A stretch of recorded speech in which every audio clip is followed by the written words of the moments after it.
আমাদের চ্যানেলে নতুন নতুন পর্ব, গল্প পড়তে ও দেখতে চ্যানেলটি সাবস্ক্রাইব করে রাখুন। তার যেটা ইচ্ছা সেটা বলুক, তুই আজকে তাড়াতাড়ি বাসায় আসবি, ব্যাস। কিন্তু আম্মু, পুরোটা না শোনার আগে চলে গেল। তোর শালা মেজাজটাই খারাপ করে দিল। হায় রে বন্ধুরা, আমাকে কি বলবে? বলবে যে আমি একটা বুড়িকে বিয়ে করেছি। হায় আল্লাহ, উঠিয়ে লও আমাকে। চলুন এবার কলেজে যেতে যেতে আপনাদেরকে আমার পরিচয়টা দিয়ে নেই। আমি শিহাব, আপাতত স্টুডেন্ট। বাকি পরিচয় গল্প পড়তে পড়তে জানতে পারবেন। কলেজে গিয়ে মন মরা হয়ে বসে আছি, এমন সময় দুই হারামির আগমন। কি রে ফরিন্নি, একা একা বসে কি ভাবছিস এখানে? মামা শেখাখানি নাকি? এ হারামির দল, চুপ থাক, এমনিতেই টেনশনে আছি। কেন রে, কি হয়েছে? আম্মু আমার বিয়ে ঠিক করেছে, বিকালে মেয়ে দেখতে যাব। আরে মামা, তোর লাক অনেক ভালো, প্রেম টেম সারা ডিরেক্ট বিয়ে। তোর ট্রিট দিচ্ছিস কবে? তোর বাল দিব শালা, মেয়েটা আমার থেকে সিনিয়র। বাহ, সবকিছু তো ভালোই দেখছি। তুই তো সিনিয়র মেয়েকে বেশি পছন্দ করিস, তোর জন্য ভালোই হবে। আরে হারামখোর, সিনিয়র পছন্দ করি ঠিক আছে, কিন্তু তার মানে এই নয় যে সিনিয়র কাউকে বিয়ে করব। হালার পুত, তামান্নাপুর পেছনে পেছনে ঘুরতে যেয়ে ভুলে গেলি উনি কি সিনিয়র না? তোর তামান্নার সাথে অন্য কাউকে মিলাবি না। তামান্না হলে তো কোনো কথাই ছিল না। কেন, তামান্নার মধ্যে কি আছে? চুপ কর শালা, এখন একটা বুদ্ধি দে, কি করে বিয়েটা বন্ধ করা যায়। মেয়েটা দেখতে কেমন? কি করে বলবো, এখনো তো দেখিনি। আগে দেখে আয়, মেয়েটাকে আগে দেখ, তোর পছন্দ হলে বিয়ে করিস, না হলে করিস না। কিন্তু আম্মু তো ওর সাথে বিয়ে দিবে। আরে তুই আগে দেখে আয়, সুন্দর হলে আমাকে বলিস, আমি নিজেই করব। আমারও অনেক ইচ্ছা সিনিয়র বউকে আদর করার। এই তুই মানুষ শালা, আমি আছি আমার টেনশনে আর তুই মজা নিচ্ছিস। মজা না, আগে দেখে আয়, তারপর বাকিটা পরে দেখা যাবে। আচ্ছা ঠিক আছে, দেখি কি করা যায়। এরপর তিনজনে মিলে ক্লাসে চলে গেলাম। আমি 2টা ক্লাস করে বাসায় চলে আসলাম। দেখলাম আম্মু কার সাথে যেন ফোনে হেসে হেসে কথা বলছে। আমাকে দেখে বলল, ওই তাড়াতাড়ি কর, তোর হবু শাশুড়ি কল দিয়েছে। আমার আর বুঝতে বাকি রইল না যে আম্মু কার সাথে কথা বলছে। এদিকে এর আগে আমার পুরো শরীর জ্বলে যাচ্ছে। যাই হোক, খাওয়া দাওয়া করে রেডি হয়ে সিএনজি করে রাবেয়া আন্টির বাসার উদ্দেশ্যে রওনা দিলাম। প্রায় 1 ঘন্টা পর একটা বাসার সামনে গিয়ে গাড়িটা থামলো। আমি আর আম্মু ভেতরে গেলাম। আম্মুকে দেখে একটা মহিলা দৌড়ে এসে জড়িয়ে ধরে মরা কান্না করতে লাগলো। আমি আম্মুর বান্ধবীকে কোনোদিন দেখিনি, তাই চিনতে পারছি না কোনটা আম্মুর বান্ধবী। এদিকে আম্মুর কাণ্ড দেখে আমার গা জ্বলে যাচ্ছে। এই মহিলার এত আবেগ কোথায় থেকে আসে কে জানে। এই দেখলাম ভালো, আমার এখন দেখি কান্না করছে। আমাকে তো শালা বোম মারলেও কান্না বেরোবে না। যাই হোক, একটু পরে রাবিয়া আন্টি আমার দিকে তাকালো। আম্মু ইশারায় আমাকে সালাম দিতে বলল। আমার আর বুঝতে বাকি রইল না এটাই আমার বান্ধবী। আমিও সালাম দিলাম। এরপর আন্টি আমার কাছে এসে বলল, এই সুফিয়া, এটা তোর ছেলে নাকি? এটাই তোর হবু জামাই। আল্লাহ, কত বড় হয়ে গেছে। জানো বাবা, তোমার সেই ছোট্টবেলায় দেখেছিলাম তুমি কত হিসু করে দিয়েছিলে আমার গোলে, তার হিসেব নেই। যা কথা বলছি এখানে, আর উনি চলে গেলেন। আমি ছোটবেলায় কোথায় হিসু করেছি, কোথায় ইয়ে করেছি। হায় রে আল্লাহ, উঠাইয়া লও আমারে। যাই হোক, তারপর আমি রুমে এসে সোফায় বসে পড়লাম। আর আম্মু এবং রাবে আন্টি আমাকে রেখে কথা বলতে বলতে উপরে চলে গেল। আমি একাই অবলার মতো সোফায় বসে রইলাম। আমার পাশে কেউ নেই, একটু সহমর্মিতা দেখানোর জন্য। একটু পর আম্মু নিচে আসলো। নিচে এসে আমাকে বলল, এই মুখ এমন করে রাখছিস কেন, একটু হাসি মুখে থাক। হায় রে আম্মু, তুমি তোমার ছেলের মন বুঝলে না, আমার কান্না আসছে এখানে। চুপ কর শয়তান, একটু পর বউ আসবে তোর সাথে দেখা করতে। আর কতক্ষণ লাগবে বউয়ের আসতে? তর্স হয়েছে না নাকি, একটু অপেক্ষা কর, বউ চলে আসবে। ওকে। এরপর আমি আবারও চলে গেলাম। আমি সোফার উপর একা একা বসে আছি। প্রায় 45 মিনিট হয়ে গেল। কোথায় বউ আসবে, কোথায় কি, কাউকে তো দেখতে পাচ্ছি না। মহারানীর কোনো খবরই তো নেই। অনেকক্ষণ পর মহারানীকে দেখতে পারলাম। দেখলাম মহারানীটা উপর থেকে নিচে নেমে আসছে। মহারানীকে দেখে তো আমি পুরাই টাসকি খেয়ে গেলাম। আরে বুঝতে পারছেন না তো? ধুর, আপনারা কিভাবে বুঝবেন? আপনারা তো আর দেখছেন না। আরে এটা তো আর কেউ না, আমাদের তামান্না আপু, যার পিছনে পিছনে আমি এতদিন ঘোরাঘুরি করছিলাম। তার মানে তামান্নাই রাবেয়া আন্টির মেয়ে। আহা, তামান্না আমার বউ হবে, এ যেন মেঘনা চাইতে বৃষ্টি পাওয়ার মতো। যাই হোক, তামান্না একটা শাড়ি পরে এসেছে। আমি তো ওকে দেখে হাঁ করে তাকিয়ে রইলাম। আমার এমন হাঁ করে তাকিয়ে থাকা দেখে আম্মু আমাকে টোকা দিল। তারপর বাস্তবে ফিরে আসলাম। তামান্না এসে আমাকে চা দিল। আমার মনের মধ্যে তো তখন লাড্ডু ফুটছে। বিদ্যা বালানের গানটা মনের ভিতরে বাজতেছে, উলালা উলালা তুই মেরি ফ্যান্টাসি। তামান্না এসে আম্মুকে সালাম দিয়ে ভিতরে চলে গেল। আমিও সোফায় বসে রইলাম। আম্মু অনেকক্ষণ রাবে আন্টির সাথে বসে গল্প করলো। তারপর বিয়ের দিন তারিখ ঠিক করে বাসায় চলে আসলাম। বাসায় এসে আমি, সানি আর আয়মানকে গ্রুপ কল দিলাম।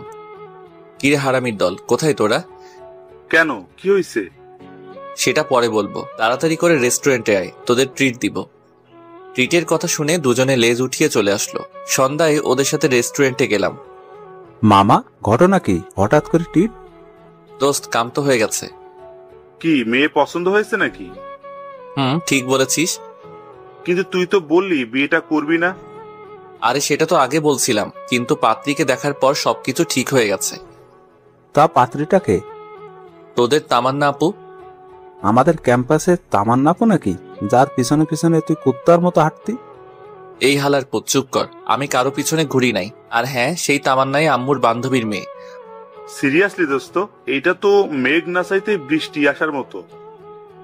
আজকে যা ইচ্ছা খেয়ে নে, টাকা আমি দিব। তো বিয়ে কবে? আগামী শুক্রবার। কাল থেকে কেনাকাটা শুরু। তোরা আর কেউ এই সপ্তাহে যাস না, অনেক কাজ আছে। ওকে। তারপর ওদের ট্রিট দিয়ে বাসায় চলে আসলাম। রাতে কিছুতেই ঘুম আসছে না। ভাবছি তামান্নাকে কল দিয়ে কিছুক্ষণ প্রেম করব। না থাক, বিয়ের পর চুটিয়ে প্রেম করা যাবে। এই কয়দিন একটু পার্ট নিয়ে থাকি। একদিনে সবাই মিলে কেনাকাটা শেষ করলাম। আস্তে আস্তে বাসায় মেহমান আসতে শুরু করেছে। আমি সবাইকে ইনভাইট করে দিছি। দেখতে দেখতে বিয়ের দিন চলে আসলো। বিয়ের দিন অনেক ধকলের পর অবশেষে আমাদের বিয়েটা সম্পন্ন হয়ে গেল। আমি জানি আর আইমান ছাদে বসে বসে গল্প করছি। এদিকে তামান্না বাসর ঘরে বসে আমার জন্য অপেক্ষা করছে। আমার তো আর এখানে দাঁড়িয়ে থাকতে ইচ্ছা করছে না, কিন্তু হারামিগুলো আমাকে যেতে দিচ্ছে না। রাত প্রায় 12টা। আমি এখনো ছাদে বসে বসে আড্ডা দিচ্ছি। এমন সময় আম্মু আসলো। কি রে, তুই এখানে বসে আছিস যে? তো কি করব? কি করবি মানে? যা, ঘরে যা। মেয়েটা সে কখন থেকে একা একা বসে আছে। আন্টি, আমরা ওকে অনেক বলেছি, কিন্তু আমাদের কথা শুনছে না। পুরোটা মিথ্যা। আমি সানির কথাগুলো শুনে ওর দিকে অবাক দৃষ্টিতে তাকালাম। তখন আম্মু বলল, যা, তাড়াতাড়ি ঘরে যা। ঠিক আছে, যাচ্ছি, তুমি নিচে যাও। একটু পর আম্মু চলে গেল।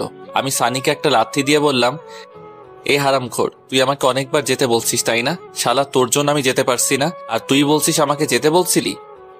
আরে মামা, রাগ করস কেন? আন্টিকে একটু পাম দিলাম আর কি। আচ্ছা ঠিক আছে, তুই বাসের ঘরে যা। ওকে, যাচ্ছি, দোয়া করিস দোস্ত। এই শোন। বল। মানে বিড়ালটা ভালো করে মারিস, তোর ক্ষমতা দেখিয়ে দিবি, না হলে গোটা পুরুষ জাতি তোকে ধিক্কার দিবে। চুপ কর হারামি, আমি যাচ্ছি। আচ্ছা ঠিক আছে, যা। যদি বেঁচে থাকিস তাহলে কাল দেখা হবে। আমি একটা হাসি দিয়ে নিচে চলে আসলাম। বাসর ঘরের সামনে দাঁড়িয়ে আছি। কেমন যেন ভয় লাগছে, আবার লজ্জাও। আহারে, নিজের ঘরে নিজের যাবো আর সেখানে ভয় লাগছে। 1 কেজি সাহস নিয়ে দরজা খুললাম। ভিতরে গিয়ে দরজা বন্ধ করে দিলাম। তামান্নার দিকে তাকাতেই দেখলাম তামান্না কার সাথে যেন ফোনে কথা বলছিল। আমাকে দেখে ফোনটা রেখে দিল আর চুপচাপ বসে রইল। আমি গিয়ে ওর সামনে দাঁড়ালাম। ভাবছি সে হয়তো আমাকে সালাম করবে। অনেকক্ষণ দাঁড়িয়ে থাকার পরও দেখলাম সে বসে আছে। আমি মনে করছি আমি জুনিয়র, তাই হয়তো আমাকে সালাম করতে লজ্জা লাগছে, বা করবে না। যাক, করা লাগবে না, একটা সালামে কিছু যায় আসে না। আমি গিয়ে খাটের উপর বসলাম। তখন তামান্না বলল, তোর সাথে আমার কিছু কথা আছে। বাহ, শুরুতেই তুই? আমি বললাম, কি কথা বলেন। আমি তোকে স্বামী হিসেবে মানতে পারবো না। মুহূর্তেই যেন আমার পায়ের নিচ থেকে মাটি সরে গেল। নিজেকে শক্ত করে বললাম, কেন পারবে না? আর সে কথা বিয়ের আগে বলেননি কেন? বলিনি কারণ আম্মুর কথার উপরে আমি কোনো কথা বলতে পারবো না। তাছাড়া বাবা অসুস্থ। এখন যদি বিয়েটা না করি তাহলে বাবা হয়তো আরো বেশি অসুস্থ হয়ে যাবে। আপনার মা বাবার কথা চিন্তা করে আমার লাইফটা নষ্ট করে দিলেন কেন? আপনার যদি বিয়েতে মত না থাকতো আপনার বাবা মাকে বলতেন। বলে কোনো লাভ হবে না, ওরা আমার কোনো কথাই শুনবে না। তাহলে আমাকে বলতেন, আমি আম্মুকে বলে দিতাম যে আমার আপনাকে পছন্দ হয়নি। আমি রিয়াদকে অনেকবার বলেছি পালিয়ে যাওয়ার জন্য, কিন্তু ও এখন নাকি কিছু করতে পারবে না, কিছুদিন সময় লাগবে। এখন আবার এই রিয়াদটাকে? আমার বয়ফ্রেন্ড। তো এখন কি চান আপনি? আমি এখন আপনার জন্য কি করতে পারি? ডিভোর্স। তোকে আমাকে ডিভোর্স দিয়ে দিতে হবে। ডিভোর্স তো আর বললেই হয়ে যাবে না, কমপক্ষে 6 মাস তো আমাদের একসাথে থাকতেই হবে। কি 6 মাস? তোকে আমার 1 সেকেন্ডও সহ্য হয় না। ডিভোর্স পেতে হলে 6 মাস সহ্য করতেই হবে। আচ্ছা ঠিক আছে, আর একটা কথা। কি? এই 6 মাস আমার উপর কোনোভাবে স্বামীর অধিকার খাটাতে আসবি না। ওকে, কিন্তু এই 6 মাস সবার সামনে অন্তত বউয়ের মতো থাকবেন। মা যদি জানতে পারে অনেক কষ্ট পাবে, আর আমি মায়ের কষ্ট সহ্য করতে পারি না। আচ্ছা ঠিক আছে। তারপর আমি রুম থেকে চলে যাচ্ছিলাম, এমন সময় আবারও তামান্না বলল, আই কই যাস? বাহিরে যাই। এখানে থেকে কি করব? না, তুই বাইরে যাবি না। কেন? বাইরে গেলে সবাই সবকিছু বুঝতে পারবে। বাহ, বুদ্ধি আছে দেখছি। এরপর আমি খাটে ঘুমাতে যাব এমন সময় তামান্না আবারও চিৎকার দিয়ে বলল, এই কি করছিস? কেন ঘুমাবো না? তো খাটে কেন? তাহলে কোথায় ঘুমাবো? তুই খাটে ঘুমাতে পারবি না, সোফায় ঘুমা। কেন, খাটে ঘুমালে সমস্যা কি? বললাম না তোকে স্বামী হিসেবে মানি না? তাহলে এক খাটে দুজনে ঘুমাবো কেন? আমি আর কিছু না বলে একটা বালিশ সোফায় রেখে বারান্দায় চলে গেলাম। ভাবতে লাগলাম কোন অপরাধের কারণে আল্লাহ এত শাস্তি দিচ্ছে আমাকে। বাহিরে তাকিয়ে দেখি সবাই ব্যস্ত, বাবুর্চিটা এদিক ওদিক ঘোরাঘুরি করছে, আম্মুও সবার সাথে বসে গল্প করছে। কিছুক্ষণ দাঁড়িয়ে থেকে আমার রুমে চলে আসলাম। দেখলাম তামান্না কার সাথে যেন ফোনে কথা বলছে। আমাকে দেখে আবারও ফোনটা রেখে দিল। আমি লাইট বন্ধ করে ঘুমাতে যাব এমন সময় আবারও তামান্না বলল, কিরে, লাইট অফ করছিস কেন? তো লাইট জ্বালিয়ে কেউ ঘুমায় নাকি? আমি তোকে বিশ্বাস করতে পারছি না, তুই লাইট দে। ধুর, এই ঘরেই থাকবো না। এই কই যাস? জাহান্নামে। আপনি তো আমাকে বিশ্বাস করছেন না, এখানে থেকে কি করব?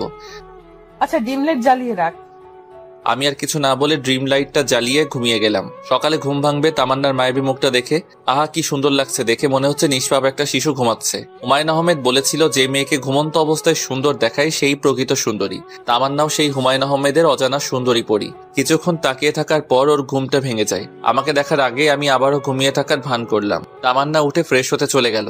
আমিও উঠে নাস্তা করে বাহিরে চলে গেলাম। সানি আইমানকে গতকাল রাতের সব ঘটনা খুলে বললাম। সত্যি তামান্না তোর কাছে ডিভোর্স চাইছে? তো আমি কি মিথ্যা বলতেছি? তো এখন কি করবি? দেখা যাক, ডিভোর্স দেওয়া ছাড়া কোনো অপশন নাই। তোদের পরিচিত কোনো উকিল আছে? আমার কাকা আছে। আচ্ছা, আমি তোকে সব কাগজপত্র দিব, তুই তোর কাকার সাথে কথা বলে রাখ। ওকে, চল। এখন মন খারাপ করে বসে থেকে লাভ নেই, একটু ঘুরে আসি। ঠিক বলছিস। আচ্ছা ঠিক আছে, চল তাইলে। সারাদিন ওদের সাথে ঘোরাঘুরি করে রাত 9টায় বাসায় আসলাম। দেখি আব্বু আম্মু সবাই রেগে আগুন হয়ে আছে। কি রে, তুই সারাদিন কোথায় ছিলি? এই তো সানি আর আইমানের সাথে। মোবাইল ধরছিস না কেন? সাইলেন্ট ছিল। তোর মধ্যে কোনো সেন্স নাই? বাসায় নতুন বউ রেখে বাইরে ঘুরতে লজ্জা করে না? এমন বউ দিয়েছো যে আমার লাইফটা শেষ করে দিল। কি বললি? না কিছু না। খেতে আয়। খাবো না, বাইরে থেকে খেয়ে আসছি। আর কোনো কথা না বলে সোজা রুমে চলে গেলাম। গিয়ে দেখি তামান্না কার সাথে যেন ফোনে কথা বলছে। আমাকে দেখে ফোনটা রেখে দিল। ও এইসব কাণ্ড দেখে মাথায় পুরো রক্ত উঠে গেল। ও আমাকে দেখে বলল, এই ডিভোর্সের ব্যাপারে কিছু করলি? উকিলের সাথে কথা হইছে, অন্তত 6 মাস একসাথে থাকতে। তোকে তো আমার এক সেকেন্ডও সহ্য হয় না। না হলে এখানে আছেন কেন? চলে যান এখান থেকে। এতই যখন তারা বিয়ে করেছিলেন কেন? তোকে বিয়ে করতে আমার বইয়ে গেছে, নিজেকে কখনো আয়নায় দেখেছিস? ওর সাথে আমার যায়? ভদ্রভাবে কথা বলুন, এটা আমার বাসা, আপনার নয়। তোর বাসা থেকে আমাকে ধমকাচ্ছিস? লজ্জা হওয়া উচিত তোর। ধুরবাল, ভালো লাগে না। কেন যে ফালতু মেয়েকে বিয়ে করতে গেলাম কে জানে। রুম থেকে বের হয়ে সোজা ছাদে গেলাম। ছাদে অনেকক্ষণ বসে থাকার পর রুমে চলে আসলাম। এখনো দেখছি তামান্না কার সাথে যেন ফোনে কথা বলছে। আমাকে দেখে আরো হেসে হেসে কথা বলতে লাগলো। কিছু না বলেই বালিশ নিয়ে সোজা সোফায় ঘুমিয়ে পড়লাম। সকালে ঘুম থেকে উঠে দেখি তামান্না বিছানায় নেই, হয়তো ওয়াশরুমে গেছে। মোবাইলটা টেবিলের উপর রাখা। আমি তাড়াতাড়ি উঠে মোবাইলটা হাতে নিলাম। বাহ, লক করা নাই তো। ফোনটা হাতে নিয়ে সাথে সাথে মেসেজগুলো দেখতে লাগলাম। মেসেজগুলো দেখে আমার মাথা পুরো খারাপ হয়ে গেল। আমি নাম্বারটা নিয়ে নিলাম। দরজার আওয়াজ শুনে মনে হচ্ছে তামান্না আসছে। আমি ফোনটা রেখে তাড়াতাড়ি করে বাহিরে চলে গেলাম। এভাবেই তামান্না আর আমার দিনগুলো যেতে লাগলো। আমি কলেজে যাওয়া শুরু করলাম। পরের দিন থেকে তামান্নাও যায়। আম্মু বলেছে দুজনকে একসাথে যাওয়ার জন্য, কিন্তু তামান্না আমাকে পার্সোনালি নিষেধ করেছে। আর তাই দুজনে বাসা থেকে একসাথে বেরোলেও একসাথে কলেজে যাই না। সেদিন ক্লাস শেষ করে বাহিরে এসে দেখি তামান্না তার বন্ধুদের সাথে বসে আড্ডা দিচ্ছে আর অনেক হাসাহাসি করছে। আমার তো এসব দেখে রক্ত মাথায় উঠে গেল। আমি ওর কাছে গিয়ে বললাম, চলেন। কোথায় যাব? বাসায় যেতে হবে। তুই যা, আমি যাব না তোর সাথে।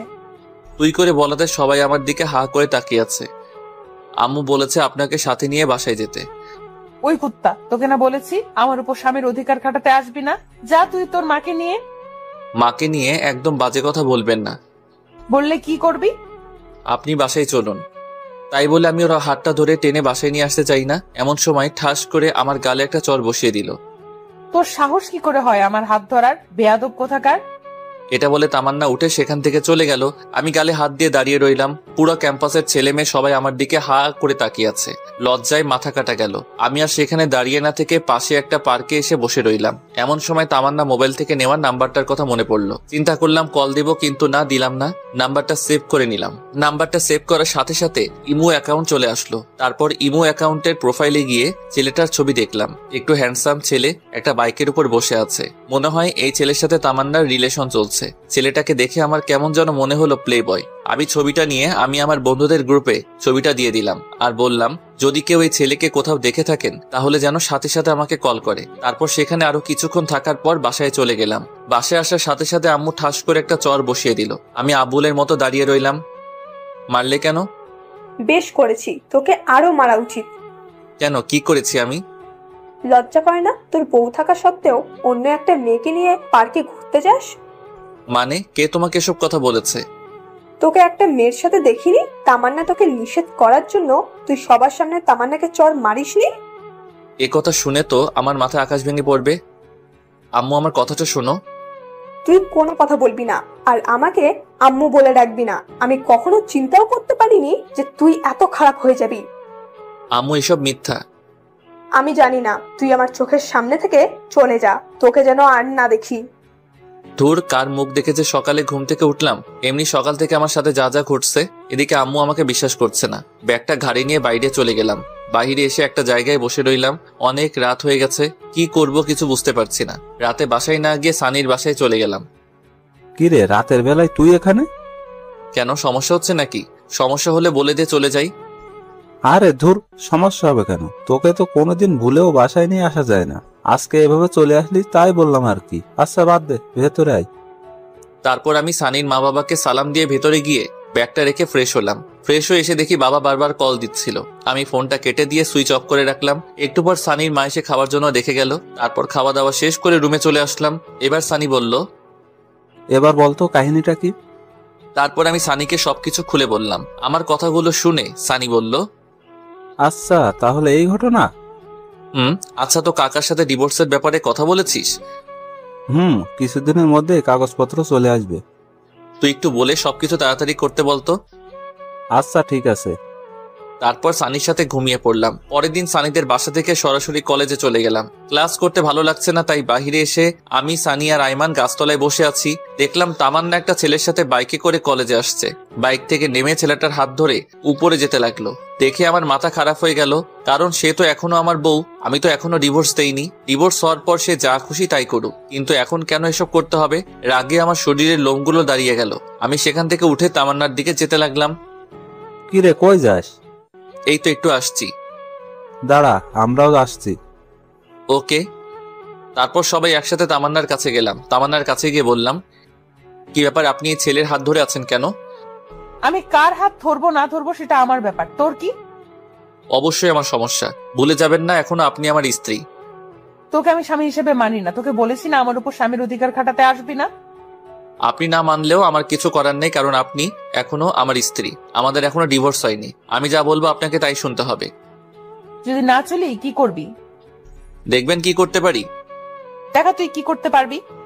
তাই বলে আমি তামান্নার দিকে আস্তে আস্তে এগোতে লাগলাম, আর সে পিছাতে লাগলো। আমি তার কাছে গিয়ে তামান্নার পাশে থাকার ছেলেটাকে একটা ঘুষি মারি। আমার কর্মকাণ্ড দেখে সবাই হা করে তাকিয়ে আছে। ছেলেটার কলার চেপে ধরলাম। এই শালার পুত, কি নাম তোর? লজ্জা করে না অন্যের বউয়ের সাথে প্রেম করতে? তুই জানিস আমি কে? তুই আমেরিকার প্রেসিডেন্ট হলেও আমার দেখার টাইম নাই। তোকে যদি আর একবার আমার সাথে দেখি তাহলে তোর খবর আছে। তুই আমার গায়ে হাত তুলছিস না? দেখ তোর কি হাল করি। তাই বলে পকেট থেকে ফোনটা বের করে কাকে যেন ফোন করতে গেল। তখন আমি ওর হাত থেকে মোবাইলটা কেড়ে নিয়ে একটা আছাড় মেরে ভেঙে ফেললাম। তারপর আরো একটা ঘুষি মারলাম। এবার ওর ঠোঁট কেটে রক্ত বেরোতে লাগলো। সানি আর আইমান আমাকে সেখান থেকে টেনে নিয়ে গেল। তামান্না আমায় রেগে যাওয়া দেখে ভয়ে কাঁপতে লাগলো। সানি আর আইমানের সাথে নিচে চলে আসলাম। তারপর কলেজের পিছনে গিয়ে অনেকক্ষণ বসে রইলাম। কিছুই ভালো লাগছে না। কলেজ ছুটি হয়ে গেছে। সানি, আমি আর আইমান বসে রইলাম। অনেকক্ষণ পর আমরাও উঠে হাঁটা দিলাম। পরে সানি আর আইমানের থেকে বিদায় নিয়ে বাসার দিকে রওনা দিলাম। ওরাও ওদের বাসায় চলে গেল। দুপুরবেলা রাস্তায় মানুষজন খুব একটা বেশি নেই, একেবারে নেই বললেই চলে। খেয়াল করলাম দুইটা ছেলে সিগারেট টানতে টানতে আমার পিছনে আসতে লাগলো। আর একটু সামনে যাওয়ার পর আরেকটা গলি থেকে 4 জন বেরিয়ে আসলো। দেখতে মাস্তান টাইপের। সবাই একসাথে আমার পিছু পিছু আসতে লাগলো। হঠাৎ করে একটি ছেলে পিছন থেকে আমার ঘাড়ে হাত রেখে চাপ দেয়। তাই দেখে আমি পিছনে তাকাই। আগুন আছে, সিগারেট খাবো? সরি, আমি ওসব খাই না। আইসে আমার লোক কি ছিলে, ওইসব খাই না। কি ব্যাপার, আপনাদের সমস্যা কি? আমার কোনো কথার উত্তর না দিয়ে একটা ছেলে আমার কাছে এসে আমার মুখটা চেপে ধরে, আর বাকি সবাই আমার উপর ঝাঁপিয়ে পড়ে। একা ছিলাম তাই সবার সাথে পেরে উঠতে পারিনি। ওরা সবাই অনেক বাজেভাবে আমাকে মারে। দুইজন আমার হাত ধরে রাখে, আর বাকিরা আমার গালে, বুকে, পেটে ঘোরাতে থাকে। মুখ দিয়ে রক্ত পড়ছে। আমি ওদের মার সহ্য করতে না পেরে শুয়ে পড়লাম। দেখলাম তামান্না আর ওই ছেলেটা বাইক নিয়ে আসলো। ছেলেটা সবাইকে বলল, মরে গেলে নদীতে নিয়ে গিয়ে লাস্টে ফেলে দিস। তাই বলে ওরা চলে গেল। তামান্না ছেলেটার কথা শুনে হাসতেছে। এরপর দুজনে বাইক নিয়ে চলে গেল। এমন সময় হঠাৎ করে একটা ছেলে লাঠি দিয়ে আমার মাথায় আঘাত করে। এরপর আমি সেন্সলেস হয়ে পড়ে যাই। এরপর আমার আর কিছু মনে নেই। আমার জ্ঞান ফেরার পর নিজেকে হাসপাতালে আবিষ্কার করলাম। দেখলাম আইমান আর সানি পাশে বসে আছে। এখন কেমন লাগছে? মোটামুটি ভালো। আম্মু কই? আন্টি এতক্ষণে এখানে ছিল, আমরা তাকে জোর করে বাসায় পাঠিয়ে দেই। এই 2 দিন আন্টি এখানে থেকে থেকে তিনিও অসুস্থ হয়ে গেছেন। তার মানে 2 দিন পর আমার জ্ঞান আসলো। শরীরের প্রত্যেকটা অঙ্গ ব্যথা করছে। অনেক কষ্টে উঠে বসলাম। তারপর ওদেরকে বললাম, তামান্না এসেছিল কি? একবার এসেছিল, ওর বাবা নাকি অসুস্থ, সেখানে চলে গেছে। ও আচ্ছা। তো তোর এই অবস্থা কি করে হলো? এই তুই কি বলছিস? ও ঠিক মতো কথা বলতে পারছে না, আর তুই ঘটনা জিজ্ঞেস করছিস? আচ্ছা তোরা সবাই বাসায় চল, বাসায় গিয়ে তোদের সবকিছু বলবো। এখন বাসায় যাওয়া যাবে না, ডাক্তার বলেছে তোকে হাসপাতালে আরো 2 দিন থাকতে হবে। এখানে থাকতে ভালো লাগছে না, আমাকে একটা কল দে, আজকেই এখান থেকে চলে যাব। তারপর আম্মু হাসপাতালে আসলো। আম্মু এসে আমাকে জড়িয়ে ধরে কান্নাকাটি করতে লাগলো। তারপর ডাক্তারের থেকে পারমিশন নিয়ে বাসায় চলে গেলাম। সেদিন রাতে সানি আর আইমান আমার সাথেই ছিল। রাতে ওদের দুজনকে সবকিছু খুলে বলি। তারপর আমি সানিকে বললাম তাড়াতাড়ি করে ডিভোর্স পেপার রেডি করতে। সেদিন রাতে 3 জন একসাথে ঘুমিয়ে পড়লাম। পরের দিন দেখি তামান্না ওর বাবার বাড়ি থেকে চলে এসেছে। আমাকে দেখে বলল, কিরে এখনো বেঁচে আছিস? আমি তো ভেবেছিলাম মারা গেছিস। রাগে আমার রক্ত গরম হয়ে গেল। সানি আর আইমান সবকিছু শুনে ফেলে। ওদেরকে দেখে তামান্না চোরের মতো ঘর থেকে বেরিয়ে গেল। সেদিন থেকে আমি আর ওর সাথে কথা বলি না, এমনকি আমি আমার নিজের রুমেও যাই না। অসুস্থতার জন্য কলেজে যেতে পারছি না। তামান্না ঠিকই কলেজে যাচ্ছে। ও যে কলেজে গিয়ে ঠিক কি করে তা আমি খুব ভালো করেই জানি। এভাবে আরো 1 সপ্তাহ পেরিয়ে গেল। তামান্নার আচরণ দিন দিন আরো খারাপ হতে লাগলো। একদিন সকালে ঘুরতে বের হয়েছি, এমন সময় ফাহাদের কল আসলো। কি রে, কি অবস্থা তোর? এই তো আমরা ভালো, তোর কি অবস্থা? আমারও ভালো। তো কি মনে করে ফোন করলি? দোস্ত, তুই যে একটা ছেলে ছবি দিয়েছিলি মনে আছে? তো কি হয়েছে এখন? ওই ছেলেটাকে দেখলাম পার্কে একটা মেয়ে নিয়ে বসে আছে। আরে কি বলিস, কোন পার্কে? তারপর ফাহাদ আমাকে ঠিকানা দিল। ঘড়ির দিকে তাকিয়ে দেখি 11টা বাজে। তার মানে তামান্না কি কলেজের নাম করে পার্কে ঘুরতে গেছে? কেমন যেন খারাপ লাগছে। বিয়ের পর স্বামীকে রেখে অন্য ছেলের সাথে কেউ ঘুরতে চায়, আর ছেলেটা কেমন একটা বিবাহিত মেয়েকে নিয়ে ঘুরতে যায়। অথচ মা এসব কথা শুনে আমাকে সন্দেহ করে না। না, এত কিছু ভেবে লাভ নেই, এখন চুপচাপ পার্কে যাই। তারপর ওদের দুজনের কিছু ছবি তুলে নিয়ে আম্মুকে দেখাতে হবে, তাহলে ডিভোর্সটা দিতে খুব সুবিধা হবে। তাড়াতাড়ি পার্কে গেলাম। ফাহাদ সেখানে দাঁড়িয়ে আছে। তারপর ফাহাদ ও আমি দুজন পার্কের ভেতরে চলে গেলাম। দেখলাম সেই ছেলেটি যে লোক পাঠিয়ে আমাকে মেরেছিল আর তামান্না ও যার বাইকে ঘোরাঘুরি করে, ছেলেটা কি স্পষ্ট দেখা যাচ্ছে, কিন্তু তামান্নার মুখটা ঠিক বোঝা যাচ্ছে না। আমার পিছন থেকে দেখে কেন যেন মনে হচ্ছে এটা তামান্না নয়। উল্টো পথে গিয়ে দেখি আমার ধারণাই ঠিক, মেয়েটা তামান্না নয়। তার মানে ছেলেটা এরকম আরো অনেক মেয়ের সাথে প্রেমের অভিনয় করে। শালাকে দেখলেই মনে হয় একটা প্লে বয়। আর কিছু না ভেবে চুপচাপ পকেট থেকে ফোনটা বের করে ভিডিও করতে লাগলাম। আহা কি সুন্দর, দুজন দুজনকে জড়িয়ে ধরে আছে, হাতে হাত রেখে হাসাহাসি করছে। আমি ফাহাদকে বললাম, তুই ভিডিও করতে থাক, আর আমি যেটুকু ভিডিও করেছি সেটা তামান্নাকে হোয়াটসঅ্যাপ করে দেই। তাই বলে সাথে সাথে তামান্নাকে ভিডিওটা পাঠিয়ে দিলাম। তামান্না ভিডিওটা দেখে আমাকে বারবার কল দিতে লাগলো, কিন্তু আমি কলটা রিসিভ করছি না, বারবার কেটে দিচ্ছি। তারপর সে আমাকে একটা মেসেজ করলো জায়গাটা কোথায় জানার জন্য। তারপর আমি পার্কের ঠিকানাটা লিখে তামান্নাকে পাঠিয়ে দিলাম। আমি আর ফাহাদ সেখানে দাঁড়িয়ে রইলাম।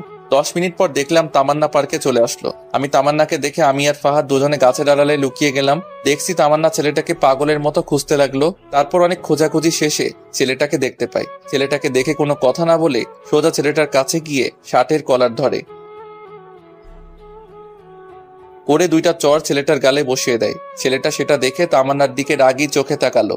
এরপর তামান্না বলতে শুরু করলো, ছি, তোর লজ্জা করে না আমার সাথে রিলেশন চলাকালীন অন্য একটা মেয়ের সাথে কিভাবে ঢলাঢলি করতে? তুমি যা ভাবছো তা নয়, আমার কথাটা একবার শোনো। তোর কথা আর কি শুনবো? যা দেখার তা তো নিজের চোখেই দেখলাম। তামান্নার এসব কথা শুনে ছেলেটার পাশে থাকা মেয়েটিও অনেক রেগে গিয়ে ছেলেটাকে একটা চর মেরে সেখান থেকে চলে যায়। আমি আর ফাহাদ এসব দেখছি আর হাসছি। এবার ঠেলা সামলাও প্লে বয়। মেয়েটা চলে যাওয়ার পর ছেলেটা তামান্নার গালে একটা চর বসিয়ে দেয়। সাথে সাথে লাগে রক্ত আমার মাথায় উঠে গেল। ইচ্ছা করছে ছেলেটাকে এখানে মেরে পুঁতে ফেলি, কিন্তু না, তামান্নাও আমাকে অনেক কষ্ট দিয়েছে, আর তাই এবার সে বুঝুক ভালোবাসার মানুষ কষ্ট দিলে তা কেমন লাগে। বেশি আলগা পিরিত দেখালে এমনটাই হয়। ছেলেটা তামান্নাকে বলতে লাগলো, ওই তুই আমাকে ফারিয়ার সামনে অপমান করলি কেন? বেশ করেছি। তুই আমার সাথে রিলেশনে থেকে অন্য একটা মেয়ের সাথে কি করছিস? হ্যাঁ, কি তোর রিলেশন? হা হা হা, তুই ভাবলি কি করে আমি তোর সাথে রিলেশন করছি? মানে আমি কোনোদিন তোর সাথে রিলেশন করিনি। তোর সাথে যা ছিল সেটা হচ্ছে টাইম পাস। আর তুই ভাবলি কি করে তোর মতো একটা মেয়েকে আমি আমার বউ বানাবো? কেন আমাকে বিয়ে করতে পারবে না কেন? যে মেয়ে বিয়ের পর স্বামীর সাথে খারাপ ব্যবহার করে, বাসায় স্বামী রেখে অন্য একটা ছেলের সাথে রিলেশন করে, তাকে বিয়ে করা আমার পক্ষে কোনোভাবেই সম্ভব না। প্রপোজ করার সময় মনে ছিল না? সবই মনে ছিল, কিন্তু আমি তো তোর সাথে রিলেশন করিনি। যা করেছি তা হচ্ছে টাইম পাস, টাকা নেওয়ার জন্য আর তোর শরীর ভোগ করার জন্য। টাকা তো অনেক আগেই খেয়েছি, কিন্তু তোর শরীরটা ভোগ করতে পারিনি। তাই এতদিন আমার নাটকটা চালিয়ে যেতে হলো। আমি বিয়ে করব ফারিয়াকে।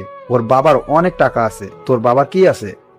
এটা শুনে তামান্না ছেলেটাকে আর একটা চর মারে। তারপর কান্না করতে করতে বলছে, তোর মতো বাটপার আমি আমার জীবনেও দেখিনি। আমি শুধুমাত্র তোর জন্য শিহাবকে অনেক কষ্ট দিয়েছি, কিন্তু আর না।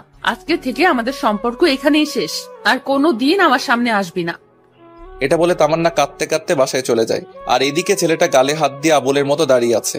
তামান্না কথা ভেবে খুব খারাপ লাগছে। বেচারি খুব ভালোবাসতো ছেলেটাকে। আবার আমার অনেক ভালো লাগছিল যে ফকির নিয়ে আমার সাথে অনেক বাজে ব্যবহার করেছে। এবার ঠেলা বোঝ, আর কিছুদিন অপেক্ষা কর, আমিও তোকে ডিভোর্স দিয়ে দিব। তখন বুঝবি এই শিহাব তোর জীবনে কতটা গুরুত্বপূর্ণ ছিল।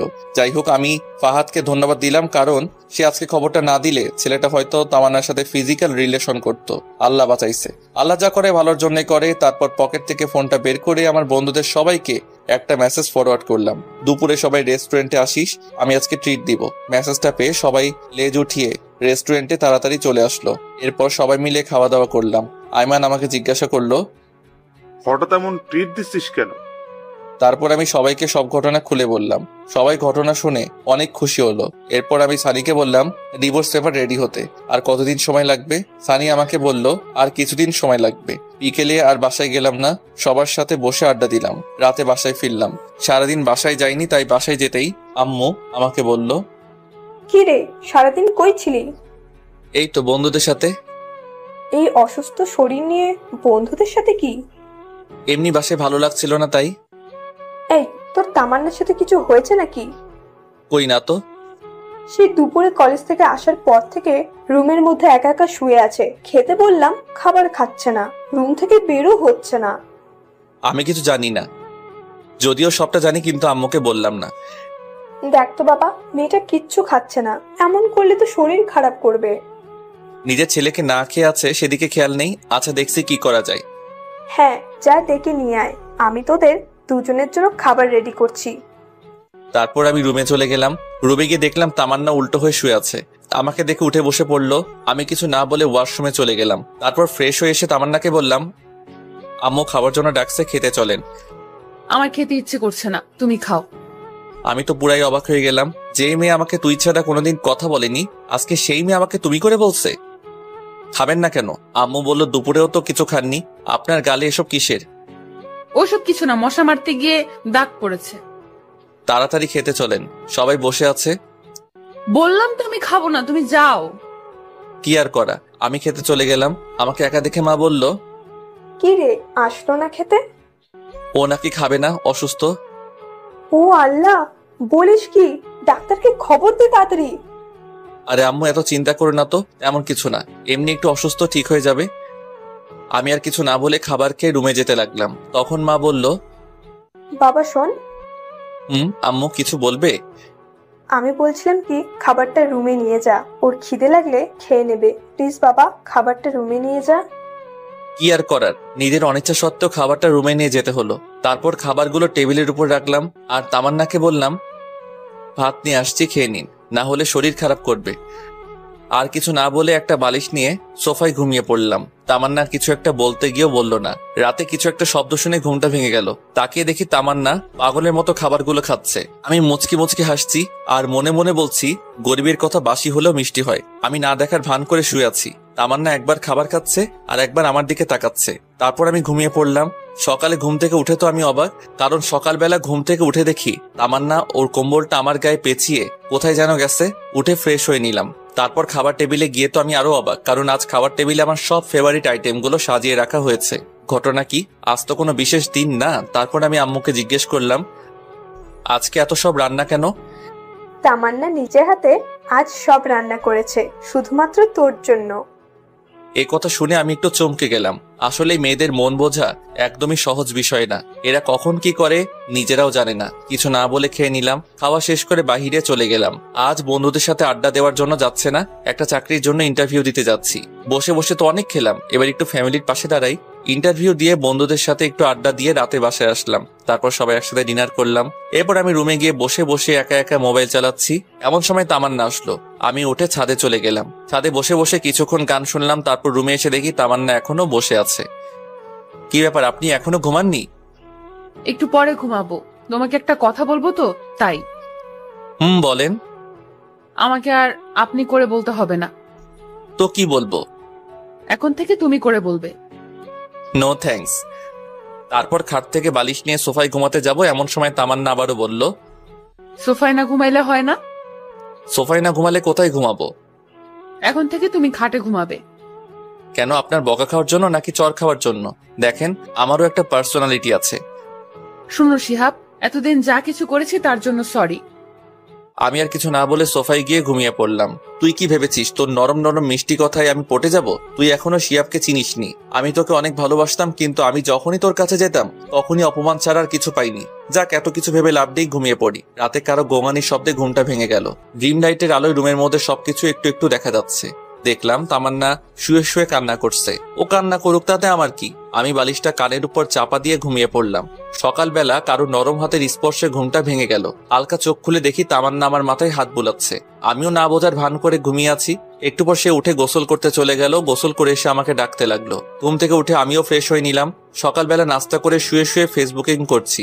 এমন সময় আইমান কল দিয়ে বলল, দোস্ত, তোর চাকরিটা হয়ে গেছে? আমি খবরটা শুনে অনেক খুশি হয়ে গেলাম। যাক, এতদিন একটু পরিবারের পাশে দাঁড়াতে পারবো। আব্বু আম্মু দুজনকে খবরটা দিলাম। দুজনেই বেশ খুশি। তামান্নাকে কিছুই বললাম না। তারপর সানিয়া রাইমানের সাথে আড্ডা দিয়ে রাতে বাসায় ফিরলাম। বাসায় ফিরতেই তামান্না আমাকে বলল, কংগ্রেচুলেশন। কংগ্রাচুলেশন কেন? নতুন চাকরি পেয়েছো তাই। ও আচ্ছা, ধন্যবাদ। পরের দিন সকালে ঘুম থেকে উঠে নাস্তা করে রেডি হয়ে অফিসে চলে গেলাম। আজ অফিসের প্রথম দিন, অনেক ভালো লাগলো। অফিসের কলিগের সাথে পরিচিত হলাম, বসের সাথে পরিচিত হলাম। এক কথায় দিনটাও অনেক ভালো কাটলো। এইভাবে আরো 10টি দিন কেটে গেল। তামান্না বারবার আমার কাছে আসতে চাই, আমার সাথে কথা বলতে চাই, কিন্তু আমি ওর সাথে কথা বলি না, কারণ অতীতের কথাগুলো আমি এখনো ভুলি নাই। তামান্নার জন্য আমি এতদিন কলেজে যাই নাই বললেই চলে। সেদিন কলেজে সবার সামনে অপমান করার পর থেকে আর কলেজে যাই না, শুধু পরীক্ষাটা দিয়ে চলে আসি। পরের দিন অফিসে যাচ্ছি, এমন সময় আম্মু এসে বলল, কি রে, অফিসে যাচ্ছিস? কিছু বলবে? হ্যাঁ, বলছিলাম কি, তামান্নার মা ফোন করেছিল, সে নাকি একটু অসুস্থ, তাই তামান্নাকে ওর মা যেতে বলেছে। তো যাক না, আমি কি বারণ করেছি? না মানে, আমি বলছিলাম কি, তুই যদি দিয়ে আসতি তাহলে খুব ভালো হতো। আমি কিভাবে দিয়ে আসবো? অফিসে দেরি হয়ে যাবে তো।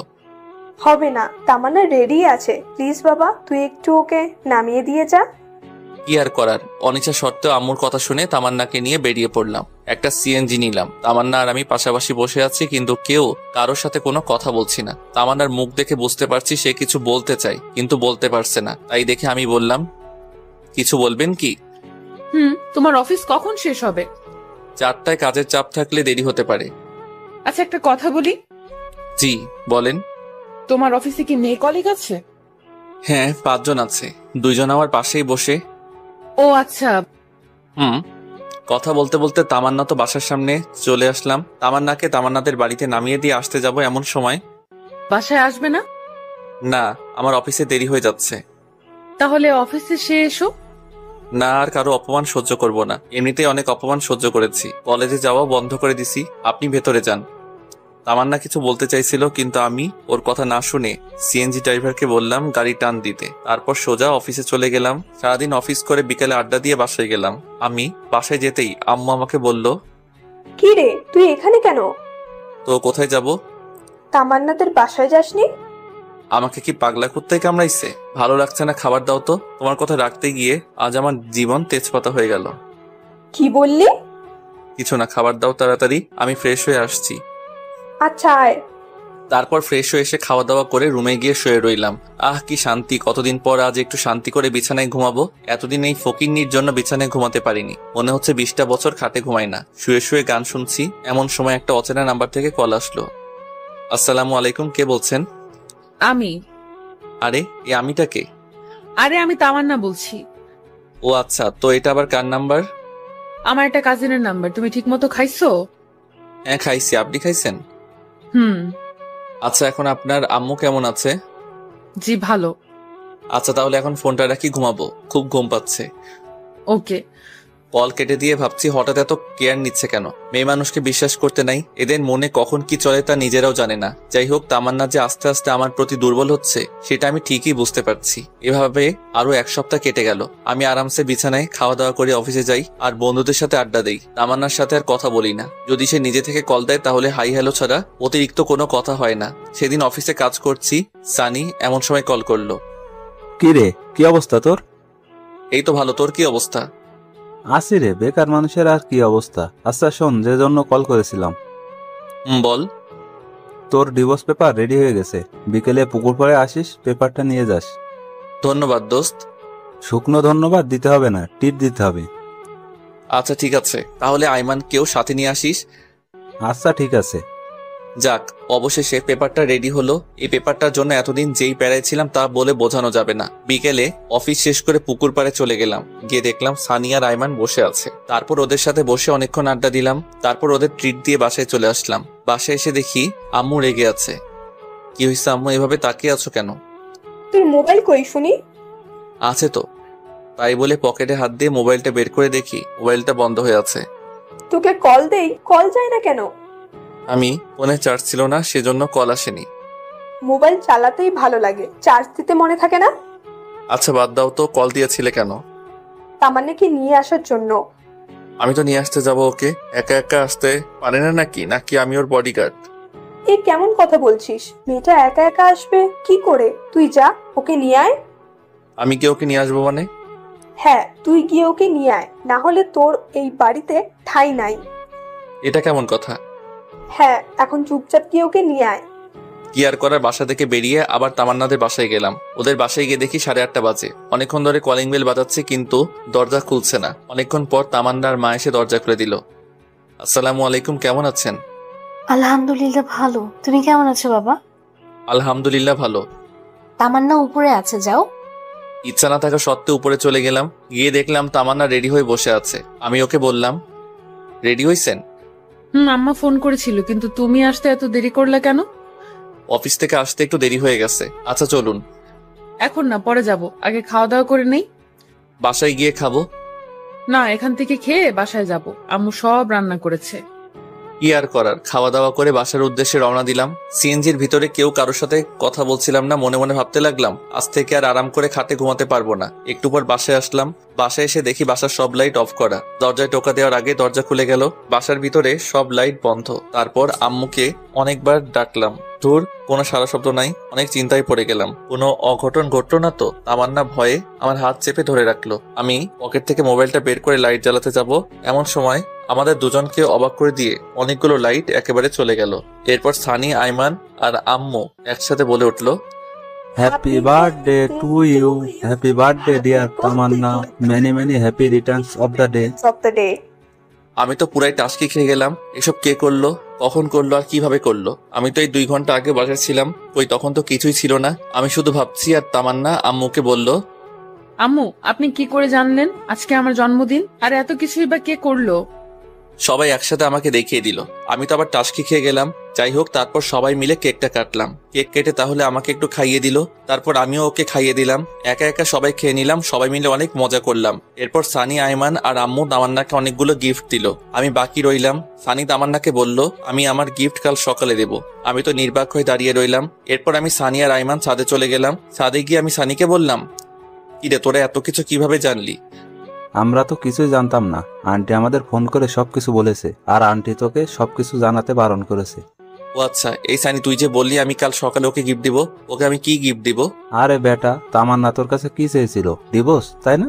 আর ডিভোর্স পেপার তো রেডি হয়ে গেছে। কাল সকালে ডিভোর্স পেপার তামান্নাকে দিবি, আর এটাই হবে ওর সব থেকে বড় উপহার।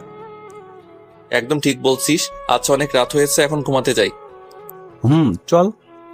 এরপর ছাদ থেকে নেমে সানিয়া রাইমানকে একটা রুমে রেখে আমি আমার রুমে চলে গেলাম। রুমে গিয়ে দেখি তামান্না বসে বসে মোবাইল চালাচ্ছে। আমাকে দেখে বলল, থ্যাঙ্কস শিহাব। ধন্যবাদ। কেন? এত বড় একটা সারপ্রাইজ দেওয়ার জন্য। আচ্ছা ঠিক আছে, ঘুমিয়ে যান, অনেক রাত হয়েছে। এটা বলে বিছানা থেকে একটা বালিশ নিয়ে সোফায় ঘুমাতে যাব। এমন সময় তামান্না বলল, আমার গিফট কই? কাল সকালে অফিসে যাওয়ার আগে টেবিলের উপর রেখে যাব। ওকে, আচ্ছা একটা কথা বলি। বলেন। সোফায় না ঘুমালে হয় না? সোফায় না ঘুমালে কোথায় ঘুমাবো? খাটে ঘুমাও, অসুবিধা নাই। নো থ্যাঙ্কস, লাগবে না, আপনি ঘুমিয়ে যান। আর কিছু না বলেই ঘুমিয়ে পড়লাম। সকালে ঘুম থেকে উঠে দেখি তামান্না আমার আগেই ঘুম থেকে উঠে গেছে। আমি ফ্রেশ হয়ে ডাইনিং টেবিলে গিয়ে দেখি আম্মু রান্না করছে, আর তামান্না সবকিছু ডাইনিং টেবিলে গুছিয়ে রাখছে। তারপর নাস্তা করে রুমে এসে ডিভোর্স পেপারটা হাতে নিলাম। অনেক কষ্ট হচ্ছে ডিভোর্স পেপারটা নিয়ে অনেকক্ষণ ধরে দাঁড়িয়ে আছি, সাইন করতে পারছি না। মেয়েটাকে অনেক ভালোবেসে ফেলেছিলাম, কিন্তু কি করার, হয়তো সে অন্য কারো কাছে ভালো থাকবে আমার থেকে, আর আমিও চাই সে সবসময় ভালো থাকুক। মনকে শক্ত করে সাইনটা করেই ফেললাম। ডিভোর্স পেপারের সাথে আরেকটা ছোট চিটকুট লিখলাম, আজ আপনার জন্মদিনে সব থেকে বড় উপহারটা দেওয়ার চেষ্টা করলাম। আমি জানি এই উপহারটা আপনার জন্য সব থেকে বেস্ট, যেটা আপনি আমার থেকে চেয়েছিলেন। আশা করি আপনিও সাইনটা করে দিবেন। দোয়া করি সবসময় ভালো থাকবেন, আর পারলে আমাকে মাফ করে দিবেন আপনাকে অনেক কষ্ট দেওয়ার জন্য, আর আমি চাই আপনি সবসময় ভালো থাকেন। এরপর চিরকুট আর ডিভোর্স পেপার টেবিলের উপর রেখে অফিসে চলে গেলাম। অফিসে যাওয়ার পথে অনেক পুরাতন একটা বন্ধুর সাথে দেখা। তারপর তার সাথে অনেকক্ষণ আড্ডা দিলাম। বন্ধুর সাথে আড্ডা দেওয়াতে অফিসে যেতে 20 মিনিট দেরি হলো। এরপর দেরিতে অফিসে যাওয়ার জন্য বসের অনেক ঝাড়ি শুনতে হলো। রাগে মোবাইলটা সাইলেন্ট করে রেখে কাজ করতে শুরু করি। অন্য দিনের তুলনায় আজকে একটু কাজের চাপ বেশি, কিন্তু কিছুই করার নাই। বেশি বাড়াবাড়ি করলে চাকরি থেকে বের করে দেওয়া হবে। বিকেলবেলা অফিস শেষে পকেট থেকে মোবাইলটা বের করতেই আমি পুরো অবাক হয়ে গেলাম। আম্মু 122টা কল দিয়েছে। তামান্নার আম্মুও অনেকগুলো কল দিয়েছে। সানি, আইমানের কোনো মেসেজ গুলো দেখে আমি তো আরো অবাক। একসাথে এতগুলো মেসেজ, এতগুলো কল, ব্যাপারটা কি কিছুই তো বুঝতেছি না। আর এতগুলো কল SMS আসলো, আমি টেরই পাইলাম না। মোবাইলটা হাতে নিয়ে দেখি তামান্না আম্মু আবার ফোন দিছে। হ্যালো। কোনো কথা বলছে না, শুধু কান্না করছে। তারপর আমি কলটা কেটে আমার আম্মুর কাছে কল দিলাম। আম্মু কল ধরছে না। এখন কি করব কিছুই তো বুঝতে পারছি না। আবার আইমানকে কল করলাম। হ্যালো দোস্ত, কি অবস্থা? কিরে, তোর এতবার কল দিলাম, কল ধরিস না কেন? আসলে অফিসে কাজের চাপ একটু বেশি তো, তাই। তো এখন কোথায় আছিস? এই তো 3 রাস্তার মোড়ে আছি। তাড়াতাড়ি মোহাম্মদ আলী হাসপাতালে চলে আয়। কেন, কার কি হয়েছে? তামান্না সুসাইড করতে নিছিল, আমরা সবাই মিলে ওকে হাসপাতালে নিয়ে আসছি। কি, সুইসাইড করতে নিছিল ও? মানে দাঁড়া, আমি এখনই আসছি। তাড়াতাড়ি আয়। তাই বলে আমি ফোনটা রেখে হাসপাতালের দিকে রওনা দিলাম। কেমন যেন টেনশন লাগছে। তামান্না হঠাৎ করে সুইসাইড করতে গেল কেন? হাসপাতালে গিয়ে দেখি আম্মু, তামান্নার আম্মু, সানি আর আয়নার বাইরে বসে আছে। আমাকে দেখে সবাই উঠে দাঁড়ালো, আর আম্মু তো এসে আমাকে একটা ঠাস করে চড় মারলো। আমি আবুলের মতো গালে হাত দিয়ে দাঁড়িয়ে রইলাম। একটু পর তামান্নার আম্মু বলল, বাবা তোমার সাথে কি তামান্নার কিছু হয়েছে? কই, আমার সাথে তো কিছু হয়নি। তাহলে ও সুইসাইড করতে গেল কেন? আমি মাথা নিচু করে দাঁড়িয়ে আছি। আম্মু এসে বলল, তোকে এতবার কল করলাম, কল ধরিস না কেন? অফিসে কাজের চাপ ছিল, তাই মোবাইলটা সাইলেন্ট করে রেখেছিলাম। লাগবে না তোর চাকরি করা। আজকের পর থেকে তুই আর চাকরি করতে যাবি না। আর তুই আমাকে মিথ্যে বলছিস কেন? আমি কি মিথ্যা বলছি? তামান্না এতদিন তোর সাথে যা যা করেছে আমাকে জানাসনি কেন? তোমাকে এসব কে বলেছে? আম্মু সানি আর আইমানের দিকে দেখিয়ে দিল। আমি বুঝে গেলাম ওরাই আম্মুকে সব ঘটনা বলে দিচ্ছে। সানি, পাড়া, আইমানের দিকে আমি রাগী দৃষ্টিতে তাকালাম। ওরা নিচের দিকে তাকিয়ে আছে। এমন সময় ডাক্তার এসে বলল, রোগীর জ্ঞান ফিরেছে। এটা শুনে আম্মু আর তামান্নার আম্মু ভিতরে চলে গেল। সানি আর আইমান যেতে চাইল, কিন্তু আমি ওদের দুজনকে ধরে বললাম, এই ওদের মধ্যে আম্মুকে সব কথা কে বলেছে? কিরে, কথা বলছিস না কেন? আমরা দুজনেই বলেছি। কেন বলছিস? জানিস আম্মু কত কষ্ট পাবে এখন? কারণ তামান্নাকে আম্মু পছন্দ করে, আমার সাথে বিয়ে দিয়েছে। আন্টিকে না বলে উপায় ছিল না। আন্টি আমাদের যেভাবে চাপের মুখে ফেলে রেখেছিল, তাতে আমরা না বলে কোনো উপায় খুঁজে পাইনি। সরি দোস্ত। দূর শালা। দোস্ত, একটা কথা বলি। কি কথা বল? দোস্ত, তামান্নাকে ডিভোর্সটা না দিলে হয় না? মনে হয় ওকে ডিভোর্সটা না দেওয়াই ভালো। কেন, তোর হঠাৎ এমনটা মনে হলো কেন? দেখ, তামান্না তোকে আগে ইগনোর করতো, অবহেলা করতো, কিন্তু এখন তো সে তোর প্রতি দুর্বল হয়ে গেছে। আস্তে আস্তে তোকে ভালোবাসতে শুরু করেছে। দেখছিস না, ডিভোর্স পেপার পাওয়ার সাথে সাথে সে সুইসাইড করতে গেছিল। দোস্ত, সানি ঠিক কথাই বলেছে। আমারও তাই মনে হয়। ওকে ডিভোর্স দিস না। এই সব কিছুই ছিল মনে মনে। আসলে তামান্নাকে বোঝাতে হবে ভালোবাসার মানুষের থেকে কষ্ট পেলে কেমন লাগে, তাই ওকে আরো কিছু কষ্ট পেতে হবে। আচ্ছা, ওইসব পরে দেখা যাবে। শোন, তামান্নাকে আরো কিছু শাস্তি দিতে হবে। আমার সাথে যেসব করেছে তার ফল ওকে পেতেই হবে। তুই এই অবস্থায় ওকে শাস্তি দিতে চাচ্ছিস? এই অবস্থায় ওকে কিভাবে শাস্তি দিবি? সময় হলেই সবকিছু দেখতে পারবি। এখন এসব না ভাবলেও চলবে। আমরা তিনজন কথা বলছি, আমাকে সবাই আম্মু বাহিরে আসলো। বাহিরে এসে আমাকে বলল, এই হারামজাদা, তোর মনে কি একটু দয়া মায়া নেই? মেয়েটা যে এখন কেমন আছে একটু খবর নেওয়া যায় না? আয় ভেতরে আয়, তামান্না তোকে ডাকছে। আম্মুর কথা শুনে আমরা তিনজনে ভিতরে গেলাম। আমি ভিতরে গিয়ে তামান্নার মাথার কাছে বসলাম। আমাকে দেখে একটু অভিমান করে মাথাটা অন্যদিকে ঘুরিয়ে নিল। এরপর আম্মু সবাইকে ইশারা করলো বাহিরে যেতে। আম্মুর কথায় সবাই বাহিরে চলে গেল। ভেতরে আমি আর তামান্না রইলাম। দুজনে চুপ করে বসে আছি, কেউ কোনো কথা বলছি না। দুজনে চুপ থাকার পর আমি নীরবতা দেখে বললাম, এখন আপনার কি অবস্থা? সেটা কারো না জানলেও চলবে। কথা শুনে বুঝলাম মেয়েটা আমার উপর অনেক অভিমান করে আছে। সমস্যা নাই বালিকা, দেখতে থাকো। তোমার জন্য আরো কত কি অপেক্ষা করছে, সামনে যে আরো কত কি হতে যাচ্ছে সেটা আমি নিজেও জানি না। কিছুক্ষণ পর আমি আবারও বললাম, রাগ করেছেন? রাগ করার মানুষ থাকলে তো রাগ করব। আমার কি রাগ করার মানুষ আছে নাকি? আচ্ছা বাদ দেন, এই কাজটা কেন করতে গেলেন সেটা বলেন। তুই কি কিছুই বুঝিস না? আপনি কেন সুইসাইড করতে নিয়েছিলেন সেটা আমি কি করে জানবো? যা, তোর কিছুই বুঝতে হবে না। তুই এখানে কেন এসেছিস? এখান থেকে চলে যা। আমি মারা গেলে তো সব থেকে বেশি তুই খুশি হতি। সবাই আপনাকে দেখতে আসতে বলেছে, তাই দেখতে আসছি। কি? সবাই দেখতে আসতে বলছি, তাই তুই আমাকে দেখতে আসছিস? তার মানে তুই আমাকে মন থেকে দেখতে আসিসনি? আচ্ছা এইসব বাদ দেন তো, জন্মদিনের উপহারটা কেমন লাগছে আপনার? অনেক ভালো। উপহারটা পাওয়ার খুশির ঠেলায় তো নিজের জীবনটা দিয়ে দিতে চাইছিলাম, কিন্তু পারলাম না। খুশি হননি কেন? আজ থেকে তো আপনি মুক্ত। এখন থেকে নিজের ইচ্ছা মতো চলতে পারবেন, প্রেম করতে পারবেন, ঘুরতে যেতে পারবেন। ডিভোর্স পেপারে সাইন করতে গিয়ে তোর কি একটু বুক কাঁপেনি? না, আমি শুধু আপনার ইচ্ছাটা পূরণ করতে চাইছি। তুই জীবনেও আমাকে বুঝবি না। আমার কাউকে বুঝতে হবে না। আমরা কথা বলছি, আমার সময় আম্মু এসে বলল, কি রে, তোদের কথা বলা শেষ হয়েছে? আমরা তো কথাই বলি নাই, কথা শুরুই হয় নাই, শেষ হয় নাই। কথা শেষ হবে কি করে? সোফিয়া, তামান্নাকে আমার বাসায় নিয়ে যায়। কিছুদিন আমার বাসায় রেখে তারপর পাঠিয়ে দেব। তুই যেটা ভালো মনে করিস। বাহ, দুজনের বন্ধুত্ব টিকিয়ে রাখার জন্য মাঝখানে আমাকে বলি দেওয়া হলো। আমি কেবিন থেকে বের হয়ে যাচ্ছি। আসার সময় আম্মু বলল, কি রে, তুই কোথায় যাস? বাসায় যাচ্ছি। আবার কোথায় যাব? যা, তামান্নাকে ওদের বাসায় দিয়ে আয়। আমি কিছু না বলে চুপচাপ দাঁড়িয়ে আছি, সেটা দেখে আম্মু আবার বলল, কি রে, আমি কি বলছি কথা কানে যায় না? আরে দিয়ে আসবো তো, সমস্যা নাই, কিন্তু তুমি এমন করছো কেন? চুপচাপ গিয়ে একটা সিএনজি নিয়ে আয়। তারপর আমি আর কিছু না বলে বাহিরে গিয়ে একটা সিএনজি থেকে নিয়ে আসলাম। তারপর আমি তামান্নার আম্মু সিএনজিতে উঠে ওদের বাসার উদ্দেশ্যে রওনা দিলাম। সানি আর আইমানকে বললাম আম্মুকে ঠিক মতো বাসায় পৌঁছে দিতে। গাড়ির মধ্যে কেউ কোনো কথা বলি না। গাড়ি থেকে নেমে তামান্নাকে ধরে ধরে বাসার ভিতরে নিয়ে যাচ্ছি, কিন্তু ফকিন্নিটা হাঁটতে পারছে না। ইচ্ছা না থাকা সত্ত্বেও ওকে কোলে নিতে হলো। তারপর ওকে কোলে করে নিয়ে ওর রুমে রেখে আসলাম। বাহ, ফকিন্নিটার মনে মনে লাড্ডু ফুটছে। আমিও খুশি, কখনো ওকে এইভাবে স্পর্শ করিনি। কিন্তু জানো, তুমি তো জানো না তোমার জন্য আমি কি পরিমাণ বাস রেডি করতেছি। বাস থেরাপি দিয়েই আমি তোমার অহংকার মাটিতে লুটাবো, তুমি টেরও পাইবা না আমি কি জিনিস। যাই হোক, বাসের ভিতরে নিয়ে আমি তামান্নাকে রুমে নিয়ে গিয়ে খাটের উপর শুয়ে দিলাম। ও আল্লাহ গো, মেয়েদের এত ওজন আগে জানা ছিল না। দেখলে মনে হয় ফু দিলে বাতাস উড়ে যাবে, কিন্তু আজ কোলে নিয়ে বুঝতে পারলাম এত ওজন কি বলবো। তামান্নাকে খাটে রেখে আমি হাঁপাতে লাগলাম। আমার এমন অবস্থা দেখে তামান্না হাসতে লাগলো। যাই হোক, ওকে বাসায় রেখে আমি চলে আসতে লাগলাম। এমন সময় পিছন থেকে ডাক দিয়ে তামান্না বলল, শিহাব, জি কিছু বলবেন? বলছি আমি আজকে না গেলে হয় না? না, আমাকে বাসায় যেতেই হবে, অফিস থেকে আসছি, এখনো ড্রেস চেঞ্জ করিনি। আচ্ছা, তো কিছু খাইছো কি? না, খাবার সময় পাইনি, বাসায় গিয়ে খাবো। এখান থেকে খেয়ে যাও। No thanks.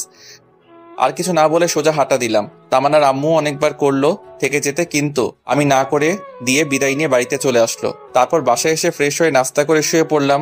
এভাবে আরো কিছুদিন কেটে গেল। এর মধ্যে আমি আর তামান্নার সাথে কোনো যোগাযোগ করিনি। মাঝে মাঝে তামান্না আমাকে কল দিত, কিন্তু আমি ধরতাম না। কিছুদিন পর সকালবেলা হঠাৎ অফিসে যাওয়ার জন্য রেডি হচ্ছি, এমন সময় আম্মু এসে বলল, কি রে, অফিসে যাচ্ছিস? হ্যাঁ, কিছু বলবে? তোর অফিস কয়টায় ছুটি? বিকাল 4টায়, তবে কাজের চাপ বেশি হলে দেরি হতে পারে। না, বলছিলাম যে অনেকদিন হলো মেয়েটাকে দেখি না, যদি অফিস শেষে তামান্নাকে বাড়ি নিয়ে আসতি। সরি আম্মু, আমি পারবো না। যার আসার সে নিজেই আসবে। এটা কেমন কথা? একটা মেয়ে একা একা কি করে আসবে? যেভাবে খুশি সেভাবে আসবে, আমি কিছু জানি না। যদি তোমার এতই দেখতে ইচ্ছে করে তাহলে তুমি গিয়ে নিয়ে আসো। যা, তোরা না লাগবে না, আমার মেয়েকে আমি নিয়ে আসবো। তোমার যা ইচ্ছা তাই করো, আমার কি। আর কিছু না বলে বাসা থেকে বেরিয়ে গেলাম। এরপর একটা সিএনজি নিয়ে সোজা অফিসে গেলাম। বিকালে অফিস শেষ করে বন্ধুদের সাথে আড্ডা দিয়ে বেশ রাত করে বাসায় ফিরলাম। বাসায় এসে দেখি তামান্না চলে এসেছে। আমি কিছু না বলে ফ্রেশ হয়ে রুমে গিয়ে শুয়ে পড়লাম। একটু পর তামান্না এসে বলল, শিহাব, তুমি আমাকে ভুলেই গেছো। একটাবার খবর নাও না, আমি কেমন আছি, কি করছি। মনে রাখার জন্য কি কোনো চুক্তিপত্র হয়েছে নাকি যে আপনাকে মনে রাখতে হবে? আচ্ছা বাদ দাও, খাবার রেডি, খেতে এসো। আমি খাবো না, বাইরে থেকে খেয়ে আসছি, আপনারা খেয়ে নিন। তাহলে আর কিছু না বলে রুম থেকে চলে গেল। আমি রুমে শুয়ে শুয়ে ফেসবুকিং করছি। একটু পর তামান্না আসলো। দেখে মনে হয় খাওয়া দাওয়া শেষ করে আসলো। রুমে এসে আমার সামনে বারবার হাঁটাহাঁটি করছে, তাই দেখে আমি ওকে বললাম, আপনি এখানে কেন এসেছেন? মানে আপনি এই বাসায় কেন এসেছেন? আপনার চাওয়া পাওয়া তো আমি পূরণ করে দিয়েছি, আবার কি? তুমি এভাবে কথা বলছো কেন? বললাম তো আগের ঘটনার জন্য আমি সরি। এসব বলে লাভ নাই। আপনি ডিভোর্স চাইছেন, আমি ডিভোর্স দিয়ে দিছি। এখন থেকে আপনি আপনার মতো আর আমি আমার মতো। আমি এসব মানি না। আমি আম্মুকে ছাড়া থাকতে পারবো না। আম্মু যেদিন নিজে আমাকে বাড়ি থেকে বের করে দিবে, আমি সেদিন চলে যাব। আমি আর কিছু না বলে শুয়ে শুয়ে মোবাইল চালাচ্ছি। একটু পর তামান্না এসে বিছানায় উঠতে লাগলো। আমি তা দেখে ওকে বললাম, এই কি করছেন আপনি? কেন, ঘুমাবো না নাকি? ঘুমাবেন ঠিক আছে, কিন্তু খাটে কি? আপনি মনে হয় ভুলে গেছেন এটা আমার রুম, আমার খাট, তাই আপনি আমার খাটে ঘুমাতে পারবেন না। তো কোথায় ঘুমাবো? যেখানে খুশি ঘুমাও, কিন্তু বিছানায় ঘুমাতে পারবেন না। তাহলে আমি একটা বালিশ তামান্নার হাতে দিলাম। তামান্না বালিশটা নিয়ে সোফায় গিয়ে শুয়ে পড়লো। এখন দেখো কেমন লাগে সোফায় ঘুমাতে। আমাকে অনেক জ্বালাইছো, এখন তুমি একটু ফল ভোগ করো। আমি আর কিছু না বলে পাশ কাটিয়ে শুয়ে পড়লাম। মাঝরাতে কিছু একটা শব্দে ঘুমটা ভেঙে গেল। ঘুম ভাঙতে তাকিয়ে দেখি তামান্না নাক টেনে কান্না করছে। তাই নাকি? আমি বললাম, এ আপনার সমস্যা কি? এসব ন্যাকা কান্না মানে কি? তোমার এত কিছু জানতে হবে না। আমার জানার কোনো প্রয়োজন নাই। আপনি অন্য কোথাও গিয়ে কাঁদেন, এখানে না। সকালে আমার অফিস আসতে, ঘুমাতে হবে। আমার ঘুমের ডিস্টার্ব হচ্ছে। আমি বারণ করে পরে তামান্না কান্না করেই যাচ্ছে। আর একবার ন্যাকা কান্না করলে কিন্তু একটা লাথি দিয়ে সোফা থেকে ফেলে দিব। যত সব আজাইরা। তামান্না আর কিছু না বলে ওয়াশরুমের দিকে চলে গেল। আমিও মনে মনে বলছি, এবার ঠেলা সামলাও জানো, আমি অনেক কষ্ট পাইছি তোমার আচরণে। এখন দেখো কষ্ট পাইতে কেমন লাগে। এসব ভাবতে ভাবতে কখন যে ঘুমিয়ে গেছি মনে নেই। সকালে ঘুম থেকে উঠে দেখি তামান্না আমার আগে ঘুম থেকে উঠে গেছে। তারপর আমি ঘুম থেকে উঠে ফ্রেশ হয়ে নাস্তা করে অফিসে চলে গেলাম। অফিস শেষে সানিয়া আর আইমানকে কল করে পুকুর পাড়ে আসতে বললাম। আমি পুকুর পাড়ে এসে দেখি আমার আগেই ওরা এসে বসে আছে। কিরে, কি অবস্থা তোদের? বেকার মানুষের আবার অবস্থা। আমরা তো আর তোর মতো টাকা ইনকাম করতে পারছি না, বাপের টাকায় বসে বসে খাচ্ছি। আচ্ছা বাদ দে, চল ওই পাশে গিয়ে বসি। চল। তারপর ওই পাশে গিয়ে বসে কথা বলতে লাগলাম। কিরে তামান্না, কি খবর এখন? ভালোই। যাক, ভালো হলেই ভালো। কিন্তু দোস্ত, আমি একটা বিষয় কিছুতেই বুঝতে পারছি না। কি? তামান্নাকে ডিভোর্স দিলাম, সেটার কোনো খবর নাই, আবার আমার বাড়ি থেকেও যাচ্ছে না। আরে বোকা, ও যাবে কি করে? ও তো এখন তোকে ভালোবেসে ফেলেছে। আচ্ছা দোস্ত, যা হয়েছে সব ভুলে যা। এখন সবকিছু ঠিক করে নিয়ে নতুন করে জীবন শুরু কর, এটাই ভালো হবে। আরে না না, তাও আরো কিছু শাস্তি দিতেই হবে। এই শিহাব শোন। চল। তামান্না তোকে কলেজের সবার সামনে অপমান করেছে না? তুইও কি ওকে কলেজের সবার সামনে অপমান করবি? সেটা কি করে? আচ্ছা তাহলে শোন। ও মাই গুডনেস, সানি এত বড় একটা প্ল্যান, বল কি বলবো। আমি তো এটা কখনো ভাবিনি। কি আপনারা কিছু বুঝতে পারছেন না তাই তো? গল্প পড়তে থাকুন, সবকিছু বুঝতে পারবেন। তারপর সানিকে বললাম, দূর বেটা, এভাবে অপমান করা ঠিক হবে না, যতই হোক সে আমার স্ত্রী। আরে বেটা, সমস্যা নাই, এখন একটু শাস্তি দে, পরে একটু বেশি করে আদর করে দিস, তাহলেই হয়ে যাবে। হা হা হা, আর আমি তুই আর ভালো হইলি না। আচ্ছা, কি কলেজে যাবি নাকি অফিসে যাবি, কোনটা? দুটোই, অফিসও করব আবার কলেজও করব। বসকে বললেই ছুটি দিয়ে দিবে। আচ্ছা, তাহলে তো তোর আর কোনো সমস্যা নাই। এরপর আরো কিছুক্ষণ সবাই মিলে বসে আড্ডা দিলাম। তারপর আমি বাসায় ফিরলাম। বাসায় ফিরে ফ্রেশ হয়ে নাস্তা করে সানির প্ল্যান অনুযায়ী মোবাইলটা সাইলেন্ট করে কানে ধরে কথা বলার অভিনয় করতে লাগলাম। পাশেই তামান্না ছিল। মানুষ প্রেম করে যেমন রোমান্টিক কথা বলে, আমি তেমনই রোমান্টিক কথা বলছি। এসব দেখে রেগে ফুলতে লাগলো। আমি আরো জোরে জোরে হেসে কথা বলতে লাগলাম। অনেকক্ষণ বক বক করার পর ফোনটা রেখে দিলাম। আসলে কোনোদিন প্রেম করিনি তো, তাই বেশি কথা বলতে পারলাম না। আমি তামান্নাকে দেখিয়ে ফোনে একটা কিস দিলাম। তামান্না এসে আমার সামনে দাঁড়ালো। কিছু বলবেন? মেয়েটাকে তা দিয়ে আপনার কি কাজ? অনেক কাজ আছে, সেটা তোমার না জানলেও চলবে। আগে বলো মেয়েটাকে। আমার ভবিষ্যৎ বউ আবার কে? বাসায় বউ রেখে অন্য মেয়ের সাথে কথা বলতে লজ্জা করে না? কি বাসায় বউ মানে? কে বউ? কার বউ? কিভাবে বউ? আমি তোমার বউ, আবার কে? আপনি ভুলে যাবেন না আপনাকে আমি ডিভোর্স দিয়ে দিয়েছি, সো আপনি আমার কেউ নন। মানে কি বলছো সব তুমি? আপনি যা শুনেছেন তাই বলেছি। আর হ্যাঁ, আমার কোনো পার্সোনাল ব্যাপারে আপনি নাক গলাতে আসবেন না। আমি আম্মুকে বলে আপনাকে আপনার বাসায় পাঠানোর ব্যবস্থা করছি। শিহাব, আমি যা করেছি তার জন্য সত্যি আমি অনেক লজ্জিত। প্লিজ আমাকে মাফ করে দাও, আমি সরি তো। আমি ওর হাত আমার হাত থেকে এক ঝাড়ি দিয়ে ছাড়িয়ে নিলাম। এরপর আমি সেখান থেকে রাগ দেখিয়ে ছাদে চলে গেলাম। তারপর ছাদে গিয়ে দরজা আটকে দিয়ে একা একা লুঙ্গি ডান্স করতে লাগলাম। ফকিনি, যখন আমি তোর পিছনে ঘুরতাম, পাগলের মতো ভালোবাসতাম, তখন তুই আমার 2 টাকার দামও দিতি না। এবার দেখ কেমন লাগে। একটু পর ছাদ থেকে নেমে এসে ডিনার করে রুমে গিয়ে শুয়ে পড়লাম। তামান্না যথারীতি একটা বালিশ নিয়ে সোফায় ঘুমিয়ে পড়লো। রাতে কেন জানি ঘুমটা ভেঙে গেল। ঘুমটা ভাঙতে দেখলাম তামান্না কুটি মেরে শুয়ে আছে। ওর মায়াবী সুন্দর চেহারাটা দেখে আবারও ক্রাশ খেলাম।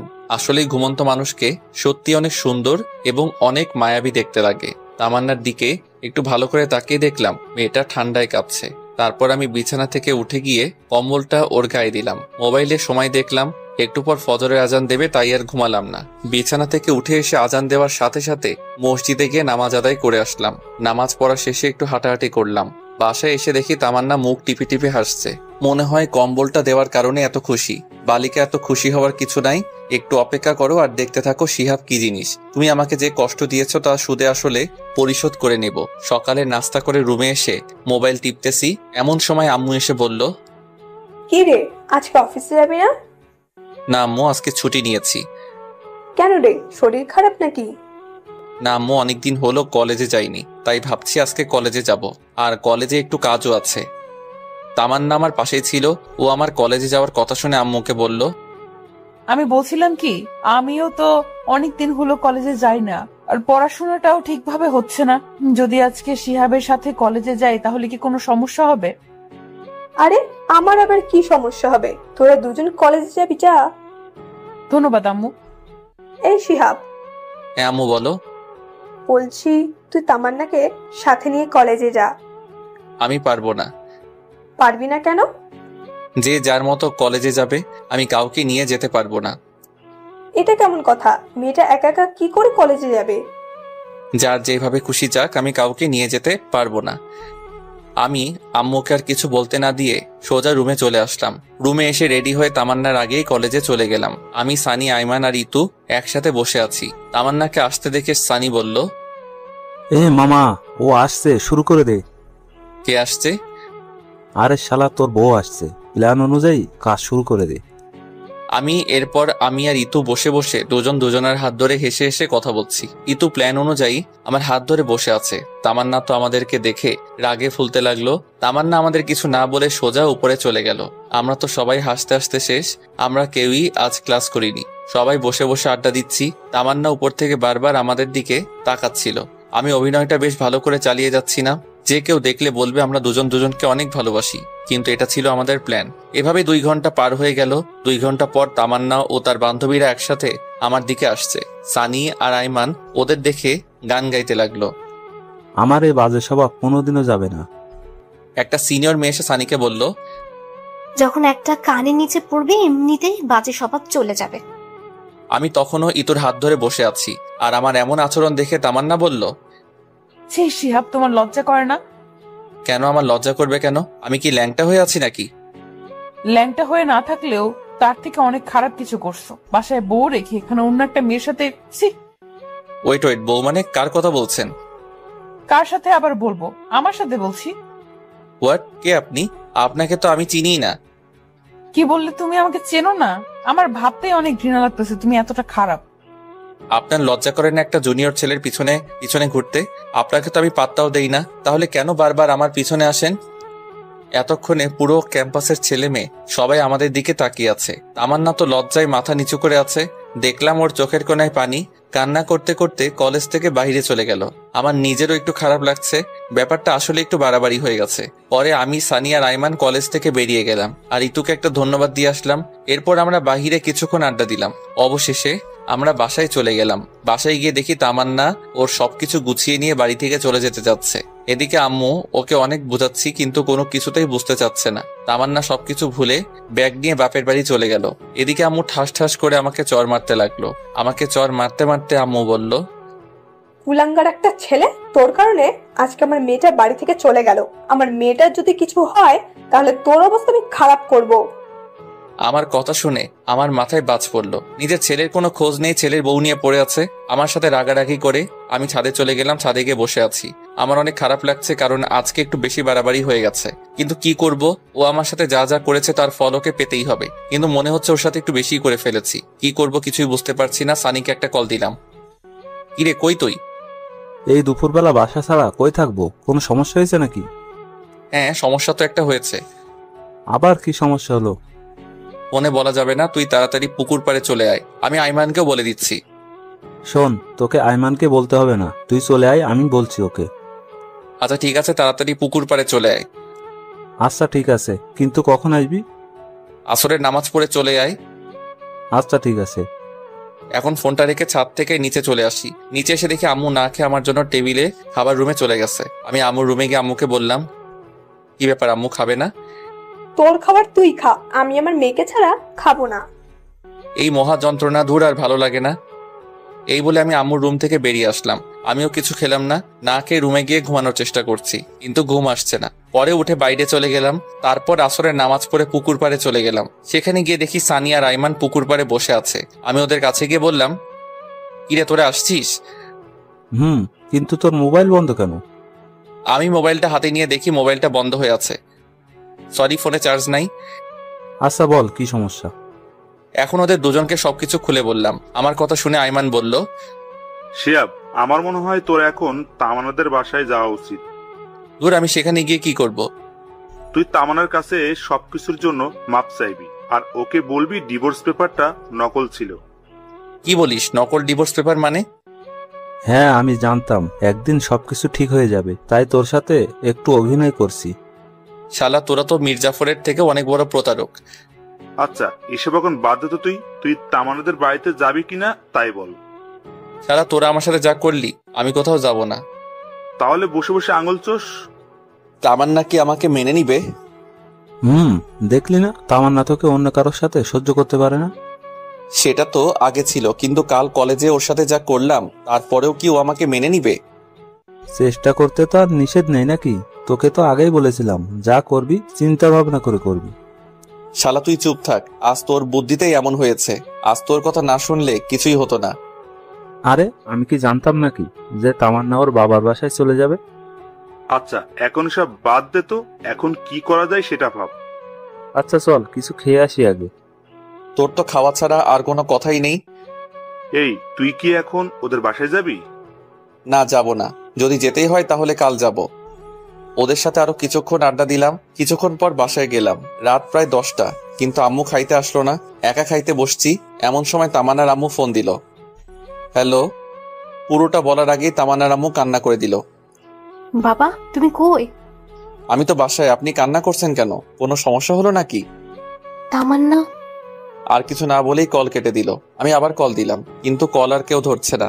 না, আর বসে থাকা যায় না। তামান্নার যে আবার কি হয়েছে আল্লাহ ভালো জানে। আমি সানিয়া রাইমানকে কল করে রেডি হতে বলে আমি বাসা থেকে বের হয়ে একটা সিএনজি নিলাম। মাঝপথে সানিয়া রাইমানকে তুলে নিলাম। তারপরে আইমান আমাকে বলল, কিরে এত রাতে আবার কি হলো? একটু আগে তামান্নার আম্মু ফোন করে কান্না করতে লাগলো। কিছুই বুঝলাম না। কেন, আবার কি হয়েছে? আমি তো জানি না, আমায় তো কিছুই বললো না, শুধু কান্না করছিল আর হুট করে কল কেটে দিল। তারপর আমি অনেকবার কল করলাম, কিন্তু ধরলো না। আল্লাহ জানেন কি হয়েছে। ওদের সাথে কথা বলতে বলতে তামান্নার বাসার সামনে চলে আসলাম। অনেকবার কলিং বেল বাজালাম, কিন্তু ভেতর থেকে কারো কোনো আওয়াজ নেই। দরজা ধাক্কা দিলাম, কিন্তু তাতেও কোনো কাজ হলো না। পরে সানি বলল দরজা ভেঙে ফেলতে। তারপর দরজা ভাঙার চেষ্টা করলাম, কিন্তু পারছিলাম না। তিনজনে অনেক কষ্ট করার পর দরজা ভেঙে ফেললাম। দরজা ভাঙার পর ভিতরে গিয়ে তো আমার মাথায় আকাশ ভেঙে পড়লো। তামান্নার বাম হাতটা কাটা, ফিনকি দিয়ে রক্ত বের হচ্ছে। তামান্না অচেতন অবস্থায় পড়ে আছে। রক্তে পুরো ফ্লোর লাল হয়ে গেছে। অতিরিক্ত রক্তক্ষরণের কারণে তামান্না জ্ঞান হারিয়ে ফেলেছে। ওর এই অবস্থা দেখে তো আমি ভয়ে কাঁপতে লাগলাম। আমি কি করব কিছু বুঝতে পারছি না। আচ্ছা, তামান্না এখানে পড়ে আছে, কিন্তু ওর মা কোথায়? তামান্নার মাকে খোঁজার জন্য তামান্নার মায়ের রুমে গেলাম।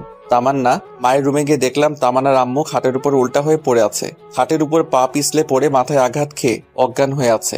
দেখে মনে হচ্ছে তাড়াহুড়ো করতে গিয়ে পা মোচড় খেয়ে খাটের উপর জোরে পড়ে গেছে, যার কারণে মাথায় আঘাত লেগে অজ্ঞান হয়ে গেছে। কি করব কিছুই বুঝতে পারছি না। আমার শার্টটা খুলে তামান্নার হাত বেঁধে নিলাম, যাতে আর রক্ত না বের হয়। এরপর দুজনকে একসাথে হাসপাতালে নিয়ে গেলাম। ওদের দুজনকে ইমার্জেন্সিতে দিয়ে আমি বাহিরে অপেক্ষা করছি। নিজের অজান্তেই চোখ দিয়ে পানি ঝরতে লাগলো। আজ শুধু আমার জন্যই এমন অবস্থা হলো। আমি যদি আজ এমনটা না করতাম তাহলে আজ কিছুই হতো না। তামান্নার জ্ঞান ফিরলেই ওর কাছে মাপ চেয়ে নিব।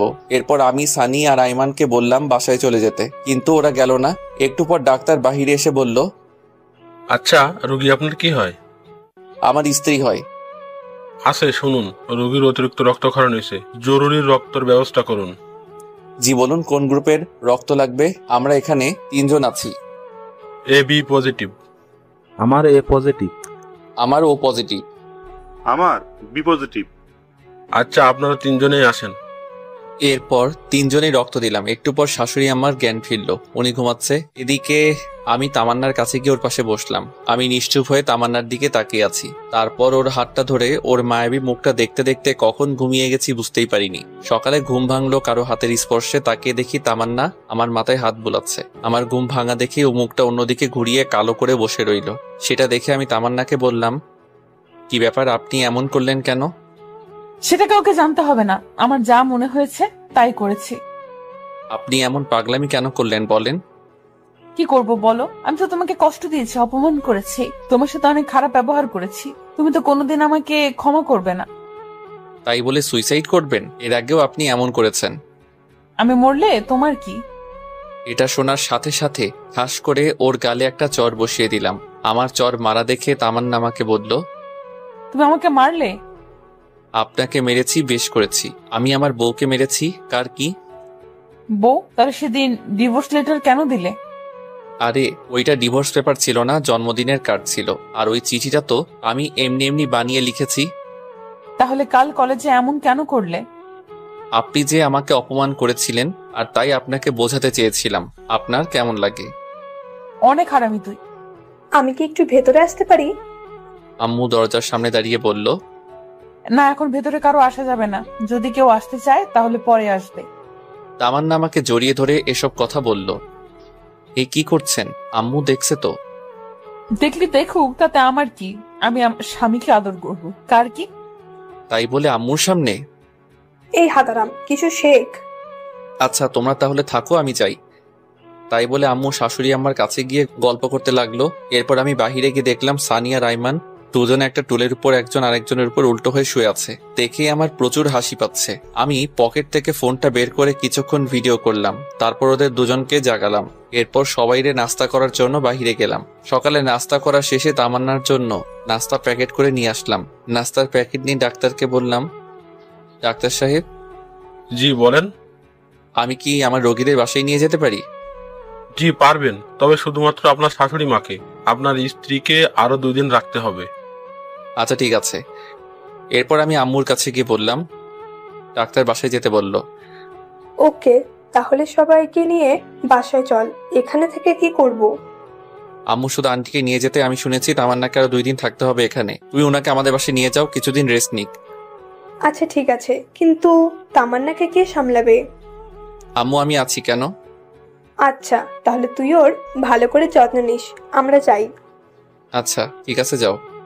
এরপর সানিয়া রাইমানকে সাথে দিয়ে আমি এবং আমার আম্মুকে বাসায় পাঠিয়ে দিলাম। এরপর আমি তামান্নার কাছে গেলাম।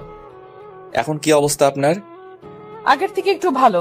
এই শোনো না, হ্যাঁ বলেন। আমি না একজনকে খুব ভালোবাসি। কাকে? আমার এই জুনিয়র বরটাকে। কথাটা শোনো।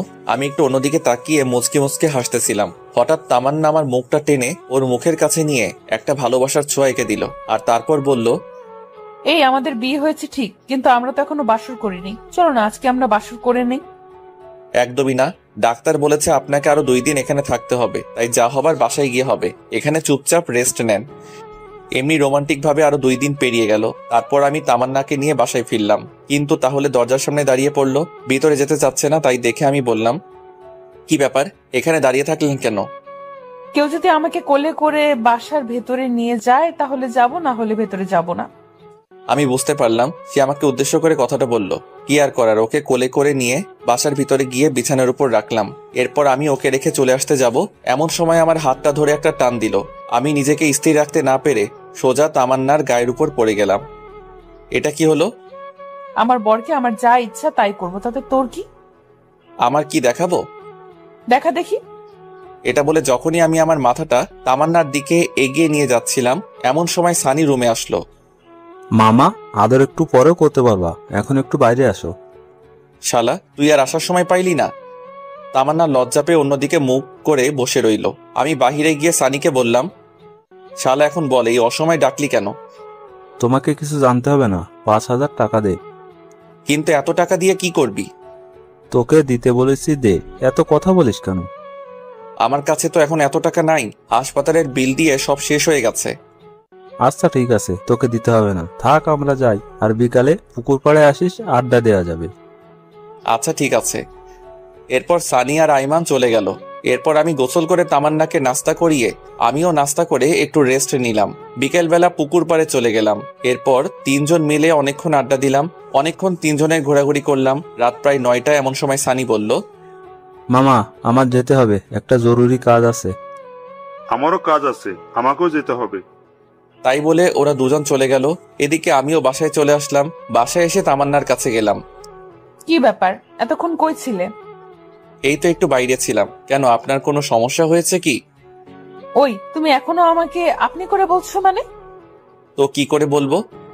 তুমি করে বলবা। আচ্ছা ঠিক আছে। আচ্ছা শোনো, আমাদের তো বাসায় হয়নি, চলো আজকে আমরা বাসর করি। কোনো আয়োজন ছাড়া বাসর করব? না থাক, কালকে সব আয়োজন করে তারপর বাসর করব। আজকে থাকো। তোমাকে বলছি মানে আজকে। এটা বলে তামান্না বিছানা থেকে উঠে আলমারি থেকে আমার জন্য একটা শেরওয়ানি বের করলো আর একটা শাড়ি বের করলো। আমাকে শেরওয়ানি দিয়ে বলল, যাও, এই শেরওয়ানিটা পরে 2 ঘন্টা পরে রুমে আসবে। 2 ঘন্টা পরে কেন? সেটা আসলেই বুঝতে পারবে, এখন যাও। আচ্ছা, এখানে পরে নেই না? তোমাকে বলছি না বাইরে যেতে। কি আর করার, ছাদে চলে গেলাম। ছাদে গিয়ে শেরওয়ানি পরে একা একা বসে আছি। কিছু ভালো লাগছে না, কি যে করব। 1 ঘন্টা 45 মিনিট হয়ে গেল, আর ভালো লাগছে না। যখনই ছাদ থেকে নামতে যাব, এমন সময় সানিয়া রাইমান সামনে আসলো। কিরে, তোরা এত রাতে এখানে কি করিস? কাজ করতে করতে জীবনটা শেষ মামা। এত রাতে কি কাজ করলি? আরে শালা, তোর বাসর ঘর সাজানো। তোদের কে সাজাতে বলেছেন? কেউ না, আমরা নিজেরাই সাজিয়েছি। এখন তাড়াতাড়ি নিচে যা, তামান্না তোর জন্য অপেক্ষা করছে। একটু আড্ডা দিয়ে তারপর যাই। আজকে কোনো আড্ডা হবে না, তুই যা, তোর জন্য আজকে স্পেশাল দিন। ওকে। তারপর আমি রুমের সামনে গিয়ে দাঁড়িয়ে আছি। কেমন যেন ভয় লাগছে, আবার লজ্জা লাগছে। কিছুক্ষণ আগেও তো তামান্নার সাথে কথা বলে আসলাম, তাহলে এখন লজ্জা লাগছে কেন? তোর যা হওয়ার হবে, আগে ভিতরে তো যাই। এরপর 1 কেজি সাহস নিয়ে ভিতরে চলে গেলাম। ভিতরে গিয়ে দেখি তামান্না একটা লম্বা ঘোমটা দিয়ে বিছানার উপর বসে আছে। আমাকে দেখে বিছানা থেকে নেমে আমার পা ছুঁয়ে সালাম করতে যাবে, এমন সময় আমি ওর হাত ধরে বললাম, আরে আরে কি করছো? দেখছো না সালাম করতেছি? আরে জুনিয়রদের সালাম করতে হয় না? কে বলেছে তুমি আমার জুনিয়র? মাত্র 1 বছর, এটা কোনো ব্যাপার না। আর স্বামী হিসাবে তুমি সবসময় আমার উপরে থাকবে। ঠিক আছে মহারানী, কিন্তু আপনাকে আমার পা ছুঁয়ে সালাম করতে হবে না। আপনার জায়গা আমার পায়ে নয়, এই বুকে, বুঝলেন? হ্যাঁ বুঝলাম, এখন চলো। কোথায় যাব? ছাদে। ছাদে কেন? চাঁদ দেখবো তাই। আচ্ছা ঠিক আছে চলো। এভাবে তো যাব না। তাহলে কিভাবে যাবে? আমাকে কোলে করে নিয়ে যেতে হবে। ওরে আল্লাহ, কি বলেন এইসব? এখন কোলে করে নিয়ে চলো, না হলে সারা রাত সোফায় ঘুমাতে হবে। কি আর করবো, হাতিটাকে কোলে করে নিয়ে ছাদে গেলাম। ছাদে গিয়ে ওকে নামিয়ে দিয়ে আমি হাঁপাতে লাগলাম। ওরে আল্লাহ, একটা মেয়ে মানুষ এত ওজন হয় কি করে? এইটুকুতেই এই অবস্থা? এখন থেকে রোজ কোলে করে নিয়ে আসতে হবে। মানে? সব কথার মানে বলতে হয় না, কিছু কথার মানে বুঝে নিতে হয়। আচ্ছা চলো কিছুক্ষণ হাঁটাহাঁটি করি। ওকে। তারপর দুজন কিছুক্ষণ হাঁটাহাঁটি করার পর তাদের একটা কোনায় গিয়ে দুজনে বসলাম। তামান্নাও আমার পাশেই বসে। আমি উপরের দিকে তাকিয়ে বসে আছি আর ভাবছি, এই এত কি ভাবছো? আল্লাহ আমাকে পরীক্ষায় ফেলেছে, সেটার কি উত্তর দিব সেটাই ভাবছি। কি পরীক্ষা? আল্লাহ আমাকে 2টা চাঁদ দিয়েছে, একটা ওই উপরে আর একটা আমার পাশে। এখন আমাকে বলতেছে কোনটা আমার কাছে বেশি গুরুত্বপূর্ণ। তো কোনটা তোমার কাছে গুরুত্বপূর্ণ? উপরেরটা তো শুধু রাতে আমার সাথে থাকবে, কিন্তু সকাল হলেই হারিয়ে যাবে। কিন্তু পাশেরটা সব সময় থাকবে। কিন্তু কথা হচ্ছে, যদি কখনো পাশে থাকা চাঁদটা চলে যায়, তাই ভাবছি কোনটা আমার জন্য গুরুত্বপূর্ণ। এটা শুনে তামান্না আমার হাত ধরে আমার কাঁধে মাথা রেখে বলল, এই তোমার হাত ধরে ধরে কসম করছি পুরো পৃথিবী ছেড়ে দেব, কিন্তু তোমার হাত কখনো ছাড়বো না। তাই নাকি? তাই। এই শোনো না। বলেন। আমার না টুইন বেবি অনেক পছন্দ। তো আমাকে কি করতে হবে? তোমাকে কিছু করতে না, যা করার আমি নিজেই করব। কি করবে? সময় হলেই দেখতে পারবে। এখন রুমে চলো। ওকে চলেন। ওইভাবেই যাও কেন? তাহলে কিভাবে যাব? যেভাবে কোলে করে নিয়ে এসেছিলে সেভাবেই কোলে করে নিয়ে যাও। কি আর করার, আবারও কোলে করে নিয়ে গেলাম। হাটে রেখে আমি ওয়াশরুমের দিকে যাচ্ছি, এমন সময় আমার কলার ধরে টান দিয়ে বলল, আই কই যাস? এই তো একটু আসছি।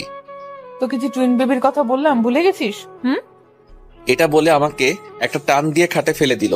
একা দুজন হারিয়ে গেলাম ভালোবাসার এক অজানা ভুবনে। আপনারা এখনো বসে আছেন? আরে ভাই, অনেক কিছুই তো দেখলেন, এখন আমাদেরকে আমাদের মতো একটু কাজ করতে দিন।